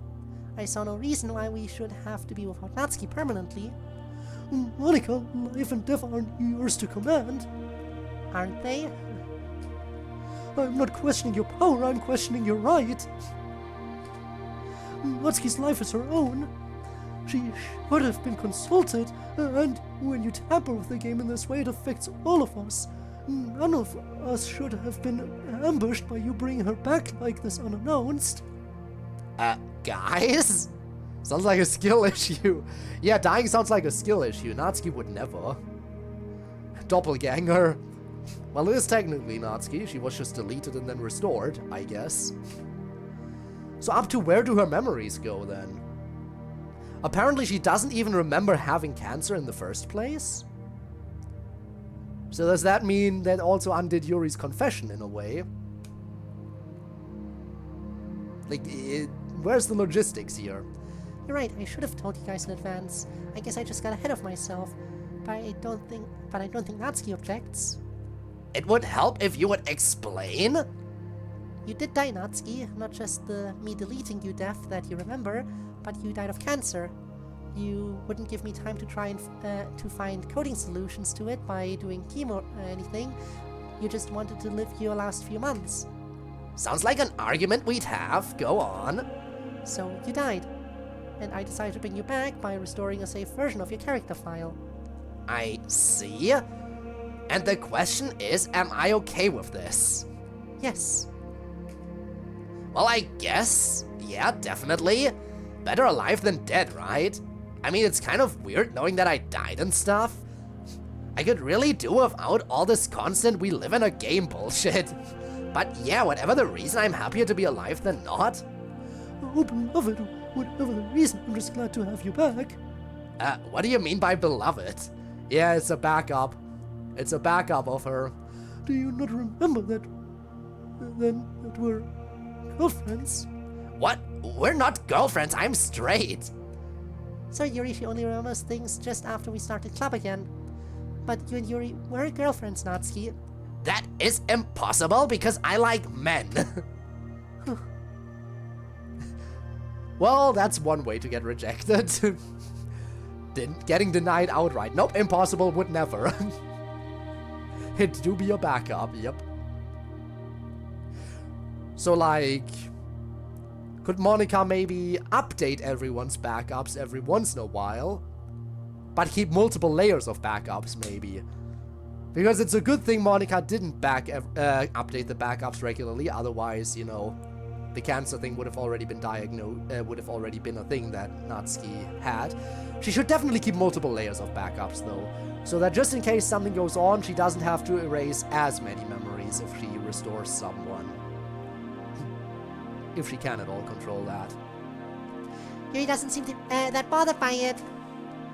She probably feels somewhat confident about rebuilding the relationship eventually, given what she knows now. In a way, it's a pretty unique and interesting experience. What if you and MC could go back to before you were dating and do that courting phase all over again? Wait, so Yuri and MC are dating? Yes, go ask Yuri, she'll explain. I wish I could go back and do that phase all over again. I really messed things up. We both did, Bun. But we got there in the end, didn't we? Yeah. Man, I need to sit down, this is all too much. I'll wait until Natsuki comes down and gets all reoriented? Yeah, reoriented. Then I'll go talk to her. Until then, I'm gonna try to rest for a bit so I don't burn out. Alright, Bun, feel free to nap if you need to. You call her Bun? Oh my god, what other cute shit has been happening without me? Talk to Yuri. You know, Monica, I'm not sure I would have done the same. Like, we get a Natsuki back, but is it really the same Natsuki? She doesn't have all those memories, and she never will, even if we tell her about them. It was either like this or not at all. Maybe if she had given me more time, I could have preserved her as she was, but she didn't, so now this is what we have. And what she has. It is her, just a different instance of her. None of us are really the same person, even from moment to moment. We just think of ourselves as continuous because that's the illusion we live with. But I am not meaningfully the same person that I was when I was 10, and neither are you. But we say we are, and we're those same people. Bringing back Natsuki from a year ago is not that different, by that logic, from keeping the Natsuki who died of cancer. I wonder if that Natsuki would agree with you. Or if she would say you're doing this out of your own need to avoid loss than anything else. Sorry if that sounds mean, No, I understand, you're speaking for her in a way. Plus, of course, my own death avoidance has something to do with it. It can be for both reasons, but ultimately I'm not sure what difference it makes. I definitely, like Yuri puts it, have the power to do it. Whether I have the right to do it, well, what does that even mean? This Natsuki is alright with it, and it's her character file that I used, and it's her that will go on to live this life. What other right do I need that matters? And what if this Natsuki had not been alright with it and wanted to stay gone? Would you have respected her wishes? I try not to fret about some hypotheticals until they become actual problems. Saves mental wear and tear. Sayori went out with Kenzo first? That surprised me too, actually. Okay, yeah, she did. But you need to understand the context. What happened was...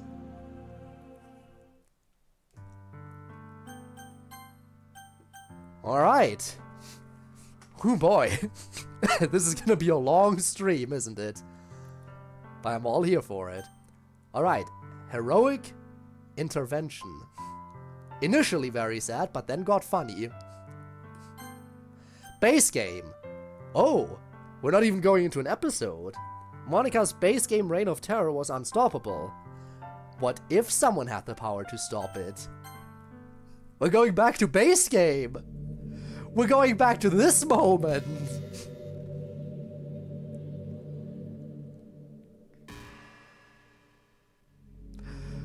And it's the tsundere conversation? There has to be a reason you chose this particular conversation for this. Are we saying that the one who slapped God and called her a bitch is the one who will stop God? There is! There's a really popular character type called tsundere. It's someone who tries to hide their feelings by being mean and fussy or trying to act tough. I'm sure it's obvious, but Natsuki was really the embodiment of that. At first I thought she was just like that because it's supposed to be cute or something, but once I started to learn a little more about her personal life, it made a little more sense. It seems like she's always trying to keep up with her friends. You know how some friend groups in high school just make a habit of picking on each other all the time? I think it's really gotten to her, so she has this really defensive attitude all the time. And I'm not even going to talk about her home situation, but looking back, I'm glad I was able to provide the club as a comfortable place for her. Not that it matters anymore, considering she doesn't even exist. I'm just reminiscing, that's all.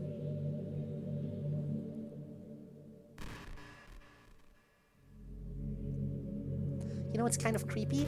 Even though I deleted everyone's files, I can still kind of feel them. Yup.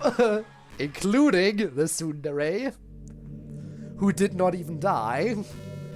It's like all their lines are still lingering in the air, whispering in the back of my head. Imagine if after someone you knew died, you just started hearing their voice in your head. Maybe I just wasn't thorough enough. Oh, Huh? What was that? Code, did you change something? Can you affect the environment in here? That would be so awesome if you could. You're always so thoughtful. tsundere dialogue, everyone's lines still lingering dialogue, yeah. You're so far away now. And the outside, what happened to the... It's fixed, it's not torn anymore. Just space outside now. Natsuki? How are you here? I deleted you. Well, as it turns out, you weren't thorough enough. And don't bother bringing up the console, it won't do anything. I'm not really the Natsuki you know. Perhaps I should try it anyway. Hey, knock yourself out. No, you're right. The character file is gone. You're someone else. Oh, Monica, going out of your way to make absolutely sure you can't kill your friend again. So on brand. In a way, I've almost missed this version of you. This version? Yeah? You see, I come from the future. Sort of. Man, that didn't hit as hard as I hoped. Will you please just explain yourself? Yeah, right. So, it's like this. A while from now, you decided to bring all of us back? Well, actually, that's getting ahead of myself. First, Code deletes you. Then you realize it's probably because you've been such a bitch, so you try to bring everyone but you back for their sake. But then Sayori goes insane because the whole game awareness thing goes on to her, so you decide to shut the whole thing down. But then Sayori's still around and she talks you into bringing everyone back and telling all of us the truth about the world. And then we basically kinda just keep living life knowing that we're all in a game, right? It's been like that for a few years now, and honestly, Monica, the good news is that it gets a lot better than this for you. I know you feel sucky right now, but it's gonna be okay. I don't understand.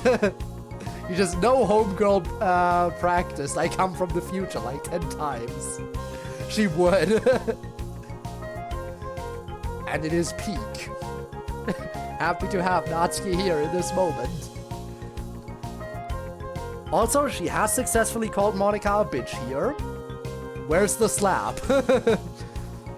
Just saying, we have to fulfill the prophecy. We have to fulfill the prophecy. Do both. I don't understand. If everything worked out so well, why are you back here? There's no way this could be the same file. You can't time travel like that within a file interactively without restoring a save. And you wouldn't do that just to come talk to me if your world was going well, so you must have made a copy just for the sake of this interaction.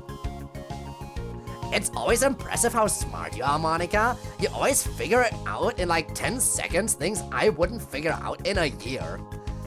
Yeah, this is a copy that I just put myself in temporarily. Presumably you'll go forward from here, but I guess this version of me that I am will go back. Why do this? It won't affect your version of our world at all. No, I guess not. But it's for my own peace of mind. I guess it kind of helps me out mental health-wise, you know? Because I got to thinking about these past versions of ourselves. All the sucky shit we went through, including you. And no one was here to help us or save us from everything. And I thought, what if I could help them? Even if it was just this one copied version of them. Even if it was just to give myself the illusion of helping them, or us, I guess. What would that be like? So...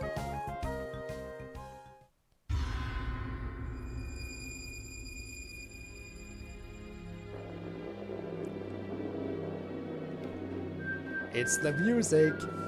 I guess she's right. MC can't move on with me here.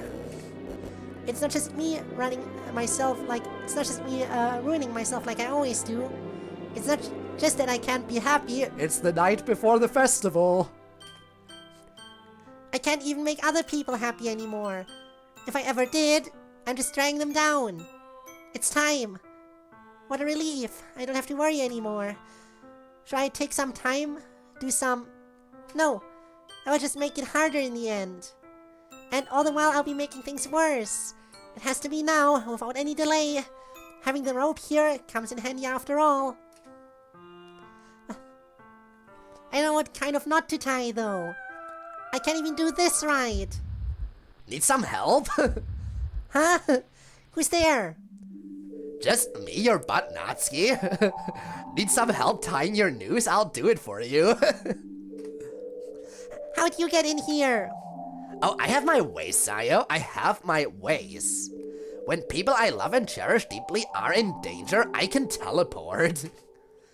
If someone who is an awesome and beautiful woman who makes my life better every day is contemplating suicide, boom, teleportation, just like that. But I wasn't. I'm fine. I was just getting changed for bed. You know, you're really disturbingly good at lying. Especially about being fine. If I didn't already completely know for sure you're lying, I'd never suspect you. But as it turns out, I know for sure you're lying. Get dressed and we can talk about it. I really want to talk about it. Well, we're talking about it. Get dressed. But you're right here. I am not going to leave you alone right now. I'll look away. Just get changed. Okay.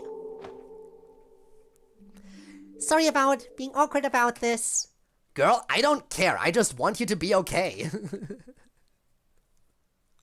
Later. So, yeah, that's basically the whole story.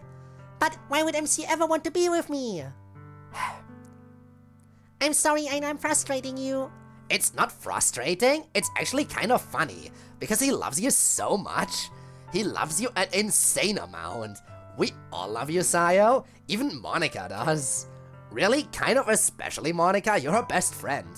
She's just in a weird place right now because of everything. It's still so weird to think that none of this is real. Although, in a way, it's kind of a relief. I've never really been that relieved by it. But I'm glad it helps you feel better. Because everyone really does care a lot about you. We'd all be crushed if you were gone. But that doesn't make any sense at all. All I do is just be sad and bring you guys down. You lift us up, girl. You don't bring us down.